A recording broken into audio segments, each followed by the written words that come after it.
Okay dear students, നമുക്ക് ഒന്നാം യൂണിറ്റിലെ ഒന്നാം ചാപ്റ്ററായ ദ 3 L's ഓഫ് എംപവർമെൻറ്റ് എന്ന പ്രസംഗത്തിൻ്റെ സമ്മറി മനസ്സിലാക്കാം.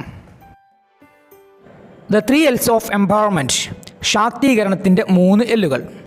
It's a speech by Christine Lagarde. ഇത് ക്രിസ്റ്റ്യൻ ലഗാർഡിൻ്റെ പ്രസംഗമാണ്.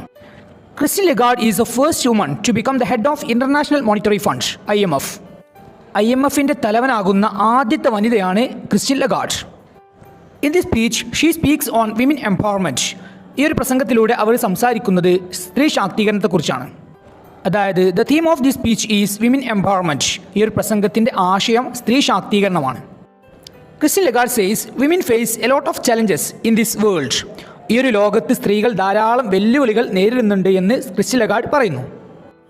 She says the participation of women in the economic activities of a country is very low. ഒരു രാജ്യത്തിൻ്റെ സാമ്പത്തിക പ്രവർത്തനങ്ങളിൽ സ്ത്രീകളുടെ പങ്കാളിത്തം വളരെ കുറവാണ്. Because women are denied equal opportunity. അതിനുള്ള കാരണം സ്ത്രീകൾക്ക് തുല്യ അവസരങ്ങൾ നിഷേധിക്കപ്പെടുന്നു എന്നുള്ളതാണ്. She suggest as a solution to the challenges faced by women. ഇന്ന് സ്ത്രീകൾ നേരിടുന്ന പ്രശ്നങ്ങൾക്ക് പരിഹാരമായിട്ട് ക്രിസ്റ്റ്യൻ ലഗാർഡ് ഒരു സൊല്യൂഷൻ നിർദ്ദേശിക്കുന്നുണ്ട്, ഒരു പരിഹാരം നിർദ്ദേശിക്കുന്നുണ്ട്. അതാണ് ദ 3 L's, 3 എല്ലുകൾ. The 3 L's of women empowerment, സ്ത്രീ ശാക്തീകരണത്തിൻ്റെ 3 എല്ലുകൾ.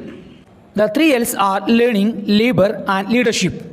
ലേണിംഗ് പഠനം, ലേബർ ജോലി തൊഴിൽ, ലീഡർഷിപ്പ് നേതൃത്വം എന്നിവയാണ് ക്രിസ്റ്റ്യൻ ലഗാർഡ് നിർദ്ദേശിക്കുന്ന 3 എല്ലുകൾ. അതായത് ഇന്നത്തെ ലോകത്ത് സ്ത്രീകൾ നേരിടുന്ന പ്രശ്നങ്ങൾക്ക് പരിഹാരമായിട്ടും അതുപോലെ തന്നെ സ്ത്രീകളെ ശാക്തീകരിക്കുന്നതിന് വേണ്ടിയിട്ടും ക്രിസ്റ്റ്യൻ ലഗാർഡ് മുന്നോട്ട് വെക്കുന്ന ഒരു ഫോർമുലയാണ് the 3 L's, the 3 L's of women empowerment. സ്ത്രീ ശാക്തീകരണത്തിൻ്റെ 3 എല്ലുകൾ: ലേണിംഗ്, ലേബർ, ലീഡർഷിപ്പ്. പഠനം, ജോലി, നേതൃത്വം. First L of women empowerment is learning. സ്ത്രീ ശാക്തീകരണത്തിന് വേണ്ടിയുള്ള ഒന്നാമത്തെ എല്ലാണ് ലേണിംഗ്, പഠനം. Learning means education. ലേണിംഗ് എന്നതുകൊണ്ട് ഉദ്ദേശിക്കുന്നത് വിദ്യാഭ്യാസമാണ്, പഠനമാണ്. Education is the foundation of any change. ഏതൊരു മാറ്റത്തിൻ്റെയും അടിത്തറയാണ് വിദ്യാഭ്യാസം. Education is the most powerful weapon that we can use to change the world. ഈ ഒരു ലോകത്തെ തന്നെ മാറ്റിമറിക്കാൻ പറ്റാവുന്ന ഒരു ശക്തമായിട്ടുള്ള ഒരു ആയുധമാണ് വിദ്യാഭ്യാസം. Learning helps women to break the chains with which they are bound. സ്ത്രീകളെ ബന്ധിച്ചിരിക്കുന്ന ചെങ്ങലകൾ തകർക്കാൻ പഠനം അവരെ സഹായിക്കുന്നു. Women can be empowered when they are educated. സ്ത്രീകൾക്ക് വിദ്യാഭ്യാസം ലഭിക്കുമ്പോൾ അവർക്ക് സ്വയം ശാക്തീകരിക്കാം. Christine Lagarde reminds us the African adage related to women education.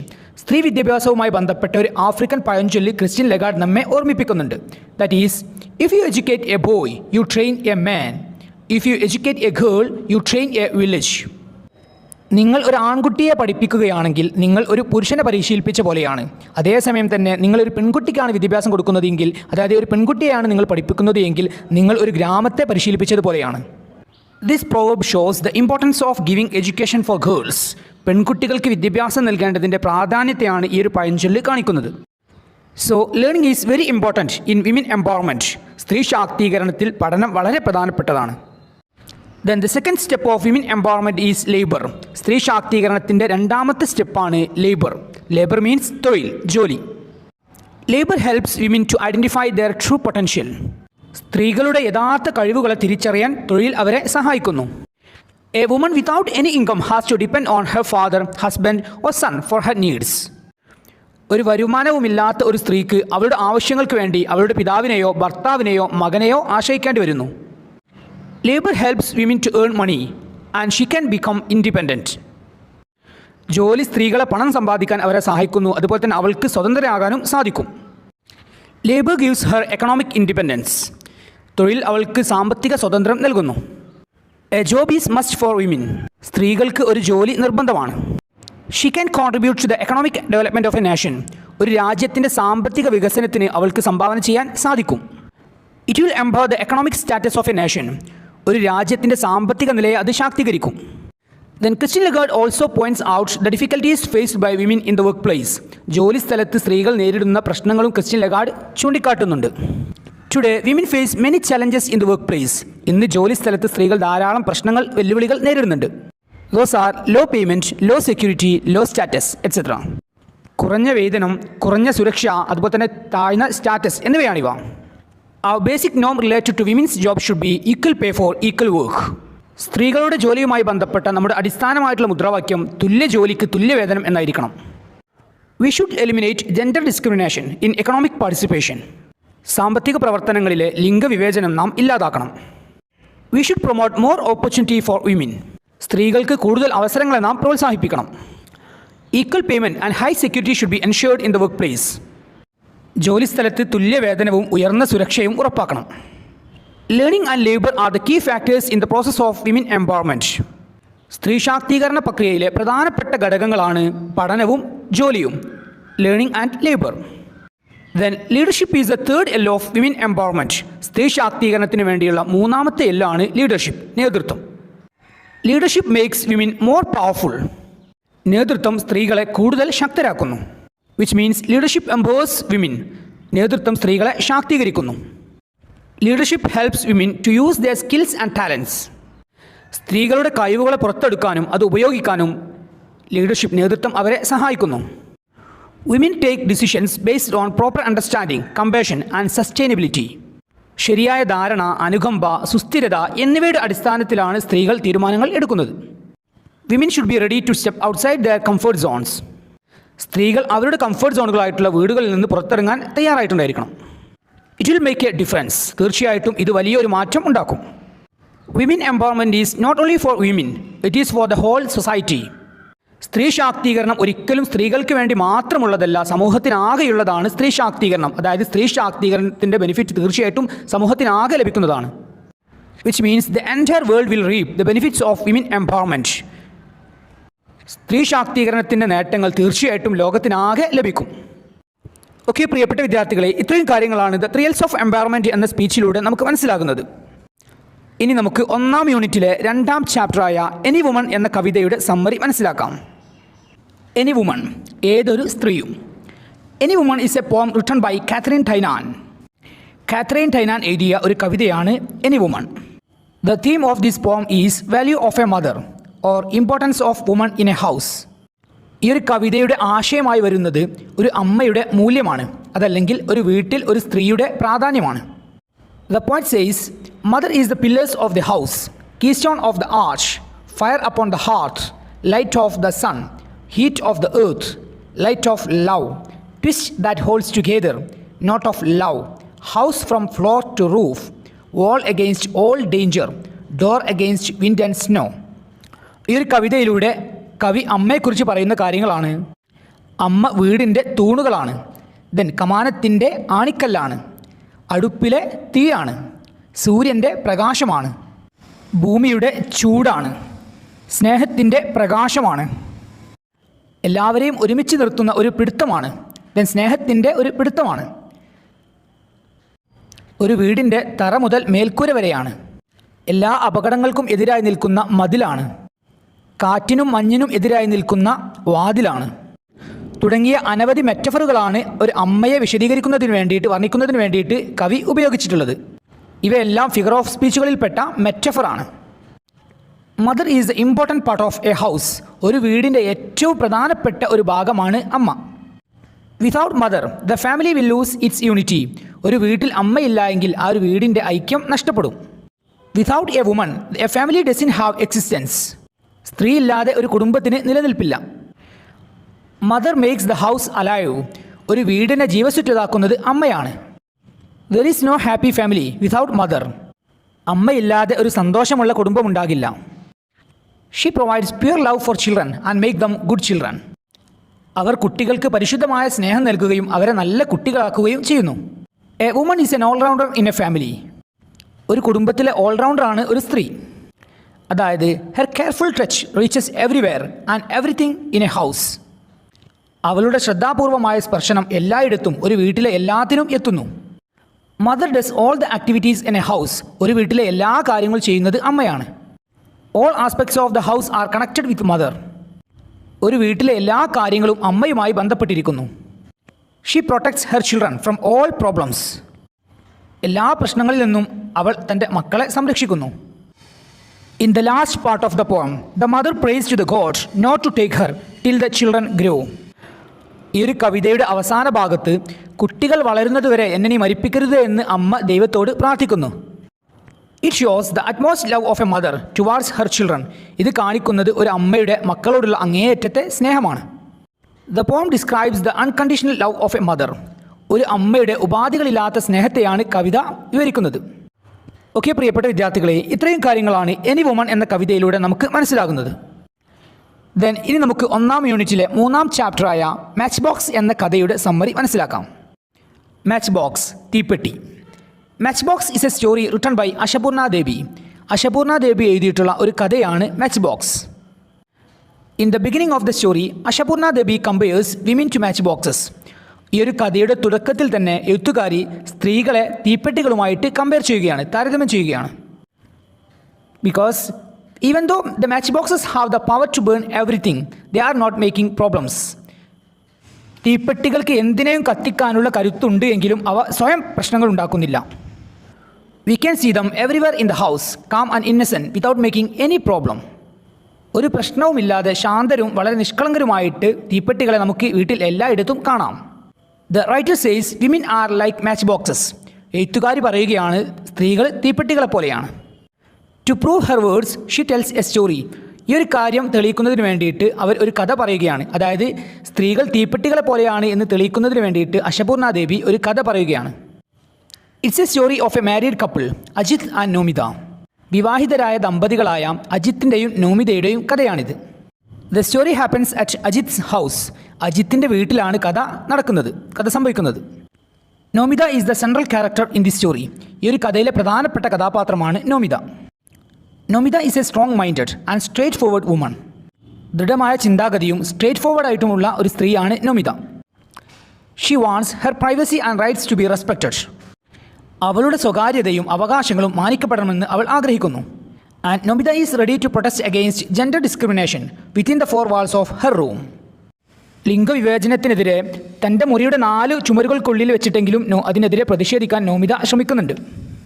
Nomita comes from a poor family. ഒരു പാവപ്പെട്ട ഒരു കുടുംബത്തിൽ നിന്നാണ് നോമിത വരുന്നത്. But she gets married in to a rich family on the strength of her looks. അവളുടെ ഭംഗിയുടെ കരുത്തിൽ സമ്പന്നമായിട്ടുള്ള ഒരു കുടുംബത്തിലേക്കാണ് നോമിതയെ വിവാഹം കഴിക്കുന്നത്. Which means Nomita is very beautiful. Nomita വളരെ ഭംഗിയുള്ളവളാണ്. Nomita's mother is a poor widow without a son to look after her. നോമിതയുടെ അമ്മ പാവപ്പെട്ട ഒരു വിധവയാണ്, അവളെ നോക്കാൻ ഒരു മകനുമില്ല. She found Ajit a rich man to her daughter. അങ്ങനെ അവളുടെ മകൾക്ക് വേണ്ടി അജിത് എന്ന ഒരു പണക്കാരനെയാണ് നോമിതയുടെ അമ്മ നോമിതയ്ക്ക് വേണ്ടി കണ്ടെത്തുന്നത്. Nomita's mother thinks that Nomita is like a queen in her husband's house. Nomita തൻ്റെ ഭർത്താവിൻ്റെ വീട്ടിൽ ഒരു രാജ്ഞിയെ പോലെയാണ് ജീവിക്കുന്നത് എന്നാണ് നോമിതയുടെ അമ്മ കരുതുന്നത്. She thinks her son in law Ajit is high minded and large hearted man. നോമിതയുടെ അമ്മ വിചാരിക്കുന്നത് അവളുടെ മരുമകനായിട്ടുള്ള അജിത് വളരെ നല്ല മനസ്സിനുടമയോ വിശാല മനസ്സിനുടമയാണ് എന്നാണ് നോമിതയുടെ അമ്മ അജിത്തിനെ കുറിച്ച് ചിന്തിക്കുന്നത്. So Nomita's mother frequently writes to Nomita about her troubles and hardships and requesting her for money. മരുമകനായ അജിത് വളരെ വിശാല ഹൃദയനാണ് എന്ന് മനസ്സിലാക്കിയത് കൊണ്ട് തന്നെ നോമിതയുടെ അമ്മ പലപ്പോഴും നോമിതയ്ക്ക് അവളുടെ പ്രശ്നങ്ങളും പ്രയാസങ്ങളെയും കുറിച്ച് എഴുതുകയും അവളോട് പണം ആവശ്യപ്പെടുകയും ചെയ്യുന്നുണ്ട്. Nomita doesn't like her mother's constant begging for money. പണത്തിനു വേണ്ടി നോമിതയുടെ അമ്മ നിരന്തരമായിട്ട് കത്തുകൾ എഴുതുന്നത് നോമിതയ്ക്ക് ഇഷ്ടമില്ലായിരുന്നു. She thinks that it is an insult for her. പണം ആവശ്യപ്പെട്ടുകൊണ്ട് അമ്മ നിരന്തരമായിട്ട് കത്തുകൾ എഴുതുന്നത് അവൾക്ക് അപമാനമാണ് എന്നാണ് നോമിത ചിന്തിക്കുന്നത്. But Nomita thinks about sending some money to her mother secretly. അമ്മയ്ക്ക് വേണ്ടി രഹസ്യമായി പണം അയക്കുന്നതിനെക്കുറിച്ച് നോമിത ചിന്തിക്കുന്നുമുണ്ട്. It shows her love towards her mother. ഇത് കാണിക്കുന്നത് നോമിതയ്ക്ക് നോമിതയുടെ അമ്മയോടുള്ള സ്നേഹത്തെയാണ്. Nomita's husband Ajit had a bad habit that of reading Nomita's letters without her permission. നോമിതയുടെ ഭർത്താവായ അജിത്തിന് നോമിതയ്ക്ക് വരുന്ന കത്തുകൾ അവളുടെ സമ്മതമില്ലാതെ തുറന്നു വായിക്കുക എന്ന ഒരു ദുശീലം ഉണ്ടായിരുന്നു. അതായത് whenever there is a letter with Nomida's name on the letter cover, Ajit opens it and reads it before giving to Nomida, and sometimes he doesn't give the letter to her. Letter കവറിൽ നോമിതയുടെ പേരുള്ള ഒരു കത്ത് കാണുമ്പോഴെല്ലാം നോമിതയ്ക്ക് നൽകുന്നതിന് മുമ്പായിട്ട് അജിത് ആ ഒരു കത്ത് എടുക്കുകയും വായിക്കുകയും ചെയ്യുന്നു. പലപ്പോഴും അദ്ദേഹം നോമിതയുടെ കത്തുകൾ അവൾക്ക് കൊടുക്കാറുമില്ല. For this reason Nomita is in anger with Ajit. അജിത്തിൻ്റെ ഈ ഒരു ദുശീലം കാരണം Nomita അജിത്തുമായിട്ട് ദേഷ്യത്തിലാണ്. Whenever Nomida asks about the ugly habit of Ajit, he finds silly reasons. അജിത്തിൻ്റെ ഈ ഒരു മോശം സ്വഭാവത്തിനെതിരെ നോമിത പ്രതികരിക്കുമ്പോഴെല്ലാം അജിത് യുക്തിസഹമല്ലാത്ത കാരണങ്ങൾ കണ്ടെത്തുന്നു. Her husband's attitude towards Nomida makes her further angry and mad. നോമിതയോടുള്ള അവളുടെ ഭർത്താവിൻ്റെ ഇങ്ങനെയുള്ള മനോഭാവം അവളെ കൂടുതൽ ദേഷ്യമുള്ളവളും രോഷമുള്ളവളുമാക്കുന്നു. She calls him liar and vulgar man. അവൾ അദ്ദേഹത്തെ നുണയൻ അതുപോലെ തന്നെ വൃത്തികെട്ട മനുഷ്യൻ എന്ന് വിളിക്കുന്നു. At one moment she even tried to show him the potential of woman by tries to burn her sari threatening to commit suicide. ഒരു നിമിഷം നോമിത സ്ത്രീകളുടെ കഴിവ് അദ്ദേഹത്തിന് കാണിക്കുന്നതിന് വേണ്ടിയിട്ട് ആത്മഹത്യ ചെയ്യുമെന്ന് ഭീഷണിപ്പെടുത്തിക്കൊണ്ട് അവൾ സാരി കത്തിക്കാൻ ശ്രമിക്കുകയും ചെയ്യുന്നുണ്ട്. But she leaves her angry and goes back to normal life and pretends to be happy by smiling in front of the members of the family. എന്നാൽ നോമിത അവളുടെ ദേഷ്യത്തെ ഉപേക്ഷിക്കുകയും സാധാരണ ജീവിതത്തിലേക്ക് മടങ്ങുകയും കുടുംബാംഗങ്ങളുടെ മുന്നിൽ പുഞ്ചിരിക്കുകയും സന്തോഷവതിയാണ് എന്ന് നടിക്കുകയും ചെയ്യുന്നുണ്ട്. She has her own powers but she sacrifices her happiness for the sake of A good family life. അവൾക്ക് അവളുടേതായ ശക്തിയും കരുത്തുമുണ്ട് എങ്കിലും നല്ല ഒരു കുടുംബജീവിതത്തിനായി അവൾ അവളുടെ സന്തോഷം ത്യജിക്കുന്നു. So the writer compares her with the match box. അതുകൊണ്ട് തന്നെ എഴുത്തുകാരി അവളെ നോമിതയെ തീപ്പെട്ടിയുമായിട്ട് കമ്പയർ ചെയ്യുന്നു, താരതമ്യം ചെയ്യുന്നു. Here the author compares women to match boxes. ഈ ഒരു കഥയിൽ എഴുത്തുകാരി സ്ത്രീകളെ തീപ്പെട്ടിയുമായിട്ട് കമ്പയർ ചെയ്യുകയാണ്, താരതമ്യം ചെയ്യുകയാണ്. Because like matchboxes women to contain enough power to terminate everything but they sit around meek and innocent in the kitchen, in the pantry, in the bedroom like matchboxes. കാരണം തീപ്പെട്ടികളെപ്പോലെ തന്നെ സ്ത്രീകൾക്കും എല്ലാത്തിനെയും അവസാനിപ്പിക്കാനും എല്ലാത്തിനെയും നശിപ്പിക്കാനുമായുള്ള ആവശ്യമായ ശക്തിയും കരുത്തുമുണ്ട്. എന്നാൽ അവർ അടുക്കളയിലും store റൂമിലും കിടപ്പുമുറികളിലും തീപ്പെട്ടികളെപ്പോലെ തന്നെ സൗമ്യരായും നിഷ്കളങ്കരുമായിട്ടും ഇരിക്കുന്നു. ഓക്കെ പ്രിയപ്പെട്ട വിദ്യാർത്ഥികളെ, ഇത്രയും കാര്യങ്ങളാണ് മാച്ച് ബോക്സ് എന്ന കഥയിലൂടെ നമുക്ക് മനസ്സിലാകുന്നത്. ഇനി നമുക്ക് 1ാം യൂണിറ്റിലെ 4ാം ചാപ്റ്ററായ ഹൊറഗല്ലു എന്ന പാഠഭാഗത്തിൻ്റെ സമ്മറി മനസ്സിലാക്കാം. ഹൊറഗല്ലു is N anecdote written by Sudha Murty. Sudha Murty എഴുതിയിട്ടുള്ള ഒരു അനക്ഡോട്ട്, ഒരു സംഭവ കഥയാണ് ഹൊറഗല്ലു. In this story the author remembers her childhood days. ഈ ഒരു കഥയിൽ എഴുത്തുകാരി അവളുടെ കുട്ടിക്കാലത്തെക്കുറിച്ച് ഓർമ്മിക്കുകയാണ്. She remembers about her village. അവൾ അവളുടെ ഗ്രാമത്തെക്കുറിച്ച് ഓർമ്മിക്കുകയാണ്. There was A large banian tree in the middle of the village. അവളുടെ ഗ്രാമത്തിൻ്റെ ഒത്ത നടുക്കായിട്ട് ഒരു ആൽമരം ഉണ്ടായിരുന്നു. There was A ഹൊറഗല്ലു under the banian tree. ആ ഒരു ആൽമരത്തിന് താഴെയായിട്ട് ഒരു ഹൊറഗല്ലു ഉണ്ടായിരുന്നു. Horagallu is a stone bench. Horagallu എന്നത് ഒരു കല്ല് കൊണ്ടുണ്ടാക്കിയ ഒരു ബെഞ്ചാണ്.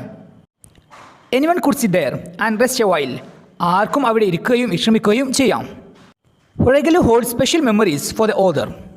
ഹൊറഗല്ലു എഴുത്തുകാരിക്ക് പ്രത്യേക ഓർമ്മകൾ നൽകുന്നുണ്ട്. It was about her grand father. He was a retired school master. ആ ഒരു ഓർമ്മകൾ അവളുടെ മുത്തച്ഛനെ കുറിച്ചായിരുന്നു. അദ്ദേഹം ഒരു റിട്ടയർഡ് ആയിട്ടുള്ള ഒരു സ്കൂൾ ടീച്ചറായിരുന്നു. Her grand father use to sit there and talk to the people there. അവളുടെ മുത്തച്ഛൻ അവിടെ ഇരിക്കാറുണ്ടായിരുന്നു, അതുപോലെ തന്നെ അവിടെയുള്ള ആളുകളുമായിട്ട് സംസാരിക്കാറുമുണ്ടായിരുന്നു. Most of the people were farmers. അവിടെ സമയം ചെലവഴിക്കുന്ന അധികം ആളുകളും കർഷകരായിരിക്കും. And they may be carrying heavy loads on their head. അവർ അവരുടെ തലയിൽ വലിയ ഭാരങ്ങൾ ചുമക്കുന്നുണ്ടായിരിക്കും. And every one needs to stop a while to put down that burden and take rest to refresh. അങ്ങനെ ആ ഒരു ഭാരം ചുമന്നു വരുന്ന ആളുകളെ സംബന്ധിച്ചിടത്തോളം, ആ ഒരു കർഷകരെ സംബന്ധിച്ചിടത്തോളം കുറച്ച് സമയം വിശ്രമിക്കാനും ആ ഒരു ഭാരം ഇറക്കി വെക്കാനും അവർക്ക് ആവശ്യമുണ്ട്. The Horagallu gives that opportunity. അതിനുള്ള അവസരമാണ് ഹൊറഗല്ലു അവർക്ക് നൽകുന്നത്. അതായത് അവർക്ക് അവിടെ ഇരിക്കാനും അവരുടെ ഭാരം അവിടെ ഇറക്കി വെക്കാനും വിശ്രമിക്കാനുമുള്ള അവസരമാണ് ഹൊറഗല്ലു അവർക്ക് നൽകുന്നത്. So the Horagallu was important in their life. അവരുടെ ജീവിതത്തിൽ ഹൊറഗല്ലു വളരെ പ്രധാനപ്പെട്ടതായിരുന്നു. The took rest on their long journey. അവരുടെ ദീർഘയാത്രയിൽ അവർ അവിടെ വിശ്രമിക്കുന്നു. The farmers put down their burdens, sit on the Horagallu and chat with the grand father. അങ്ങനെ അതിലൂടെ വലിയ ചുമടുമായിട്ട് സഞ്ചരിക്കുന്ന കർഷകർ അവരുടെ ചുമടുകൾ അവിടെ ഇറക്കി വെക്കുകയും ഹൊറഗല്ലുവിന് സമീപത്ത് ഇരിക്കുകയും അവിടെയുള്ള ഗ്രാൻഡ് ഫാദറുമായിട്ട് അവർ സംസാരിക്കുകയും ചെയ്യുന്നു. They share their worries to the grand father. അങ്ങനെ അവിടെ ഇരിക്കുന്ന ഗ്രാൻഡ് ഫാദറുമായിട്ട് അവർ അവരുടെ ആശങ്കകളും അവരുടെ പ്രശ്നങ്ങളും സംസാരിക്കുകയും ചെയ്യുന്നു. Her grand father listen to them to refresh them for their journey. അങ്ങനെ എഴുത്തുകാരിയുടെ ഗ്രാൻഡ് ഫാദർ, മുത്തച്ഛൻ, അവർ സംസാരിക്കുന്ന, അതായത് കർഷകർ സംസാരിക്കുന്ന അവരുടെ പ്രശ്നങ്ങളെല്ലാം കേൾക്കുകയും അങ്ങനെ അവരുടെ യാത്രയ്ക്ക് വേണ്ടി അവരെ റീഫ്രഷ് ആക്കുകയും ചെയ്യുന്നു. അതായത് മുത്തച്ഛനുമായി സംസാരിച്ചതിന് ശേഷം കർഷകർക്ക് ഉന്മേഷം തോന്നുന്നു, ഒരു റീഫ്രഷ്മെൻറ്റ് തോന്നുന്നു. The Horagallu was important in their life. അവരുടെ ജീവിതത്തിൽ, ആ ഒരു കർഷകരുടെ ജീവിതത്തിൽ ഹൊറഗല്ലു വളരെ പ്രധാനപ്പെട്ടതായിരുന്നു. Then later the author was working in Bombay. അങ്ങനെ കാലങ്ങൾക്ക് ശേഷം ഓതർ, അതായത് സുധാമൂർത്തി, ബോംബെയിൽ ജോലി ചെയ്യുകയായിരുന്നു, വർക്ക് ചെയ്യുകയായിരുന്നു. She meets Ratna, a colleague on her workplace. She was a senior clerk. അങ്ങനെ അവരുടെ ജോലി സ്ഥലത്ത് വെച്ച് അവരുടെ സഹപ്രവർത്തകയായിട്ടുള്ള രത്നയെ സുധാമൂർത്തി കണ്ടുമുട്ടുന്നു. Xi was a senior clerk. രത്ന അവിടെ ഒരു senior ക്ലർക്കായിരുന്നു. Every day during lunch our Ratna would sit with her colleagues and they would have long chats. എല്ലാ ദിവസവും ഉച്ചഭക്ഷണ സമയത്ത് രത്ന അവളുടെ സഹപ്രവർത്തകരുടെ കൂടെ ഇരിക്കുകയും അവരുമായിട്ട് ദീർഘനേരം സംസാരിക്കുകയും ചെയ്യുമായിരുന്നു. Her colleagues would share their troubles with her. അങ്ങനെ രത്നയുടെ സഹപ്രവർത്തകർ കൊളീഗ്സ് അവരുടെ പ്രശ്നങ്ങൾ രത്നയുമായിട്ട് ഷെയർ ചെയ്യുമായിരുന്നു. Ratna only listen to them without any judgement. അങ്ങനെ അവർ പറയുന്ന കാര്യങ്ങളെല്ലാം രത്ന വളരെ ക്ഷമയോടുകൂടെ ജഡ്ജ്മെൻ്റ് ഒന്നുമില്ലാതെ കേൾക്കുമായിരുന്നു. Ratna refresh her colleagues by listening to their troubles. അങ്ങനെ രത്ന അവളുടെ സഹപ്രവർത്തകരുടെ ബുദ്ധിമുട്ടുകൾ കേട്ടുകൊണ്ട് അവരെ റീഫ്രഷ് ആക്കുമായിരുന്നു. അതായത് അവർക്ക് പറയാനുള്ള കാര്യങ്ങൾ വളരെ ക്ഷമയോടുകൂടി കേട്ടുകൊണ്ട് അവരെ റീഫ്രഷ് ആക്കുമായിരുന്നു Ratna. Both grand father and Ratna were doing some great social service.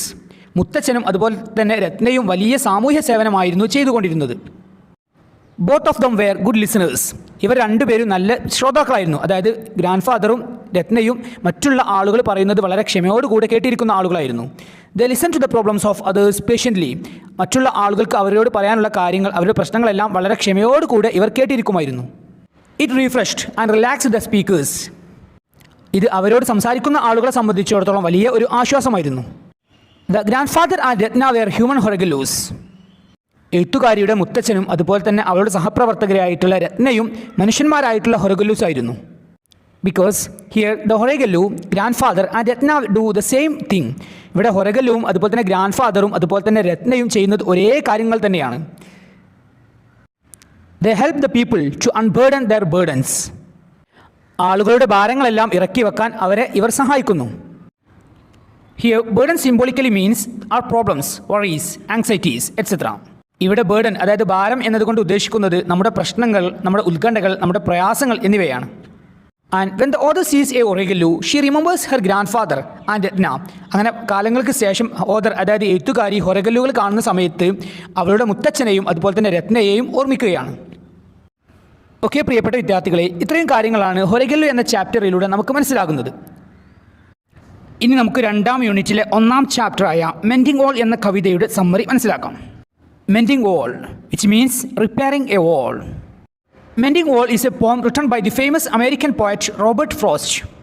പ്രശസ്ത അമേരിക്കൻ കവിയായ റോബർട്ട് ഫ്രോസ്റ്റ് എഴുതിയ കവിതയാണ് mending wall. The poem tells about the relationship of two neighbours. രണ്ട് അയൽവാസികൾ തമ്മിലുള്ള ബന്ധത്തെക്കുറിച്ച് കവിത പറയുന്നുണ്ട്. The central theme of the poem is that nature doesn't like separation. പ്രകൃതിക്ക് വേർപിരിയൽ ഇഷ്ടമില്ല എന്നതാണ് ഈ ഒരു കവിതയുടെ പ്രധാനപ്പെട്ട ആശയം. But for a healthy relationship between two neighbours walls are necessary between two neighbours.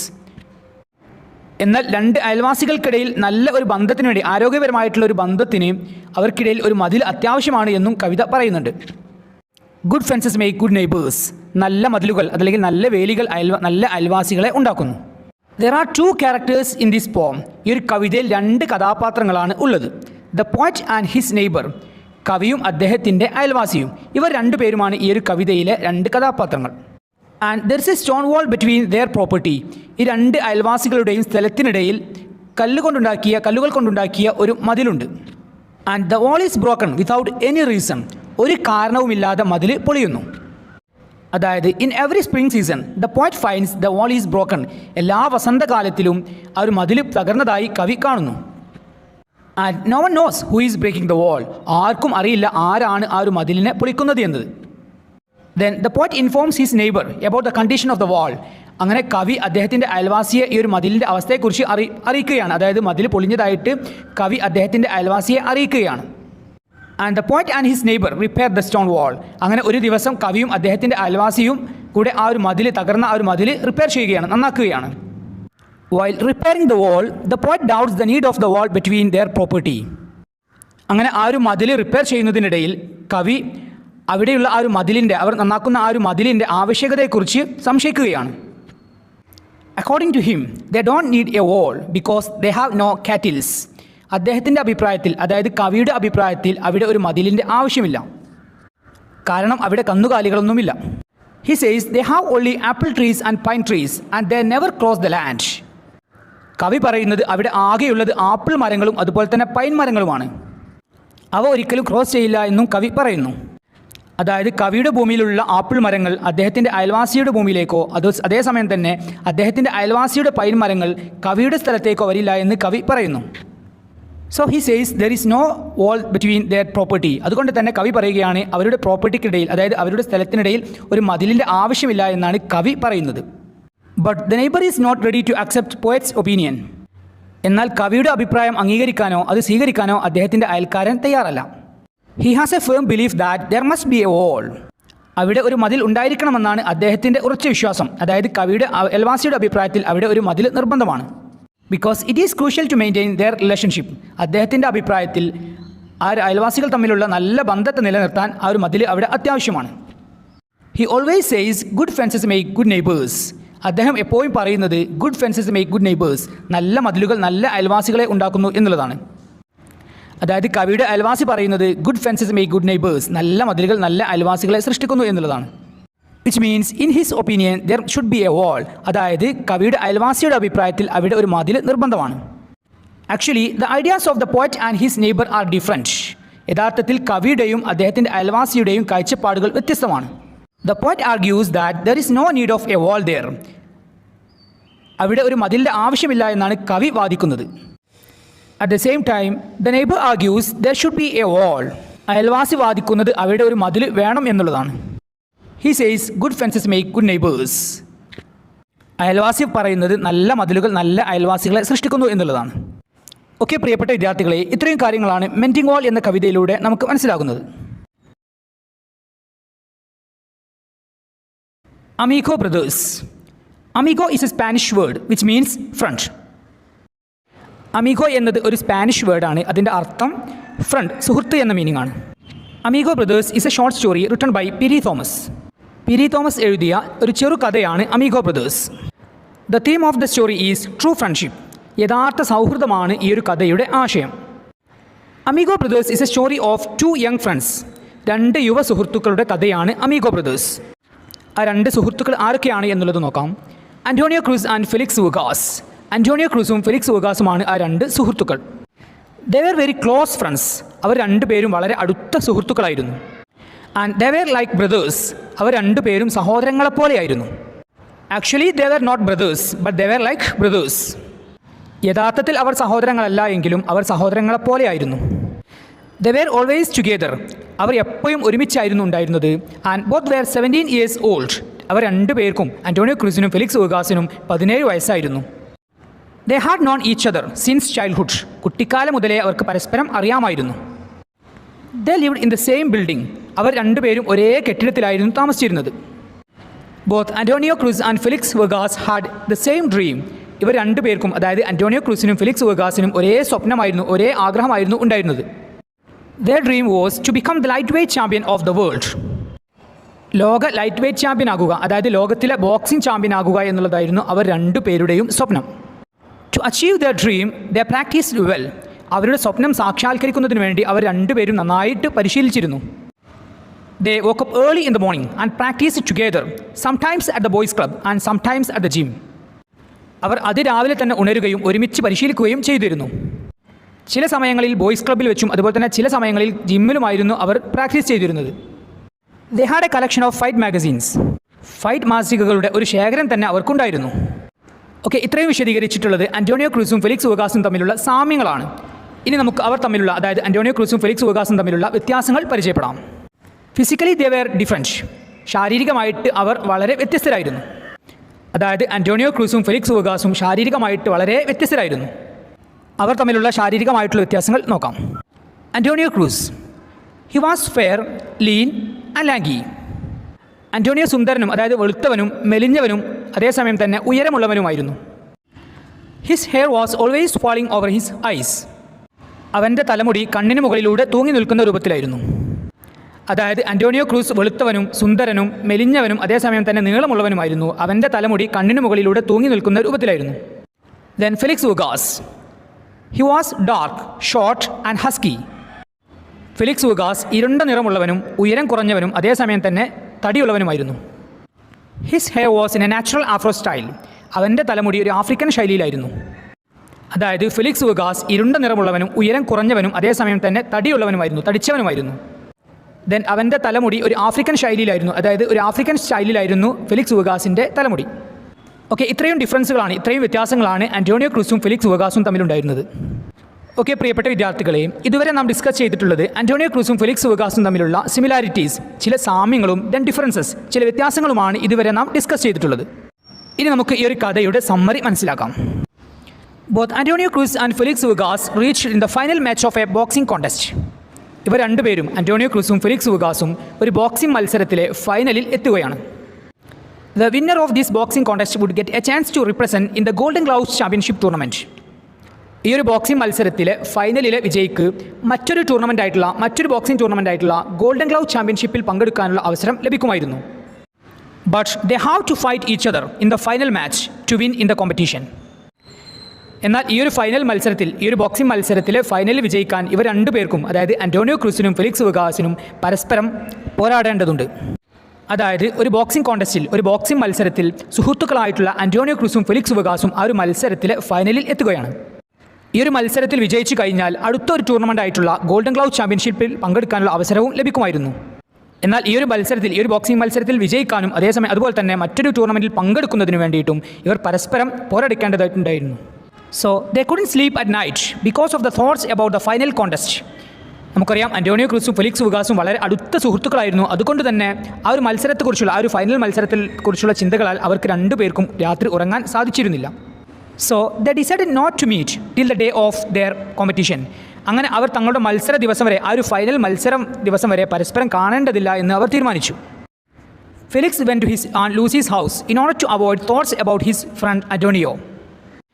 അങ്ങനെ തൻ്റെ സുഹൃത്തായിട്ടുള്ള ആന്റോണിയെ കാണാതിരിക്കുന്നതിന് വേണ്ടിയിട്ടും, അതായത് ആ ഒരു ഫൈനൽ മത്സരം വരെ കാണാതിരിക്കുന്നതിന് വേണ്ടിയിട്ടും അവനെക്കുറിച്ചുള്ള ചിന്തകൾ ഒഴിവാക്കുന്നതിന് വേണ്ടിയിട്ടും ഫെലിക്സ് തൻ്റെ ആൻറ്റി ലൂസിയുടെ വീട്ടിൽ പോവുകയാണ്. While Antonio lived in the same building. അതേസമയം തന്നെ ആന്റോണിയോ അവർ സാധാരണ താമസിക്കാറുള്ള ആ ഒരു കെട്ടിടത്തിൽ താമസിക്കുകയും ചെയ്തു.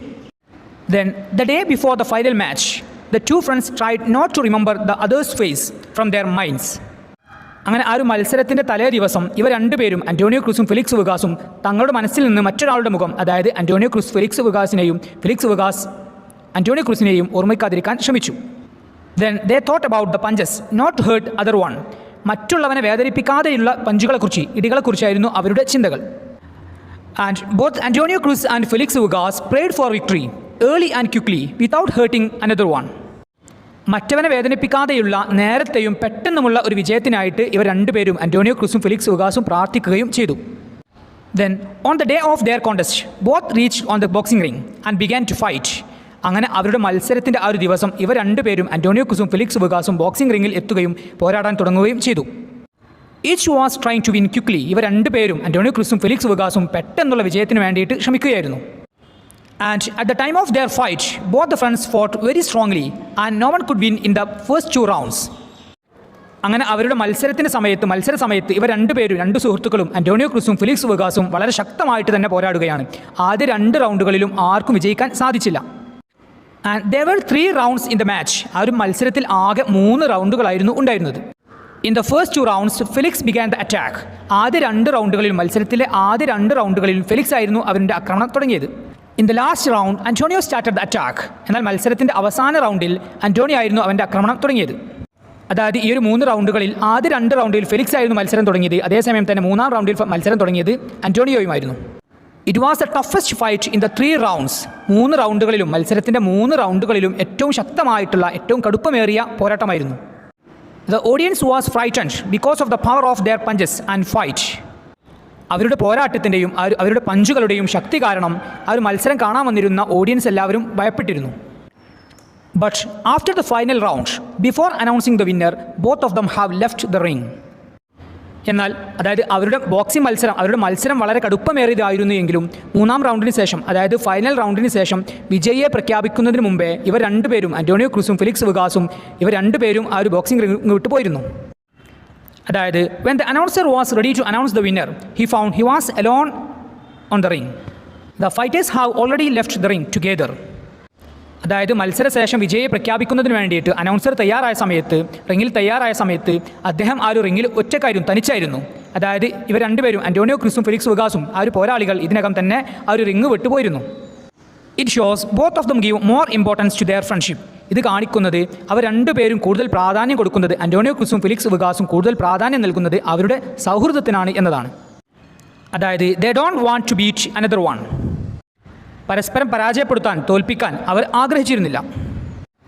ദേ give more importance to their friendship than any victory. ഏതൊരു വിജയത്തെക്കാൾ അവർ കൂടുതൽ പ്രാധാന്യം നൽകുന്നത് അവരുടെ സൗഹൃദത്തിനായിരുന്നു. ഓക്കെ, പ്രിയപ്പെട്ട വിദ്യാർത്ഥികളെ, ഇത്രയും കാര്യങ്ങളാണ് അമീഗോ ബ്രദേഴ്സ് എന്ന കഥയിലൂടെ നമുക്ക് മനസ്സിലാകുന്നത്. Then the theme of the story is true friendship. ഈ ഒരു കഥയുടെ പ്രധാനപ്പെട്ട ആശയമായിട്ട് വരുന്നത് യഥാർത്ഥ സൗഹൃദമാണ്.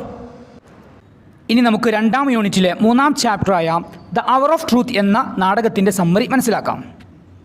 ദ അവർ ഓഫ് ട്രൂത്ത്, സത്യത്തിൻ്റെ മണിക്കൂർ. The hour of truth is a one act play written by Percival Wilde. Percival Wilde എഴുതിയിട്ടുള്ള ഒരു നാടകമാണ് the hour of truth. The characters in this play are Robert Baldwin, Martha, John, Evie, Mr Marshall and a maid.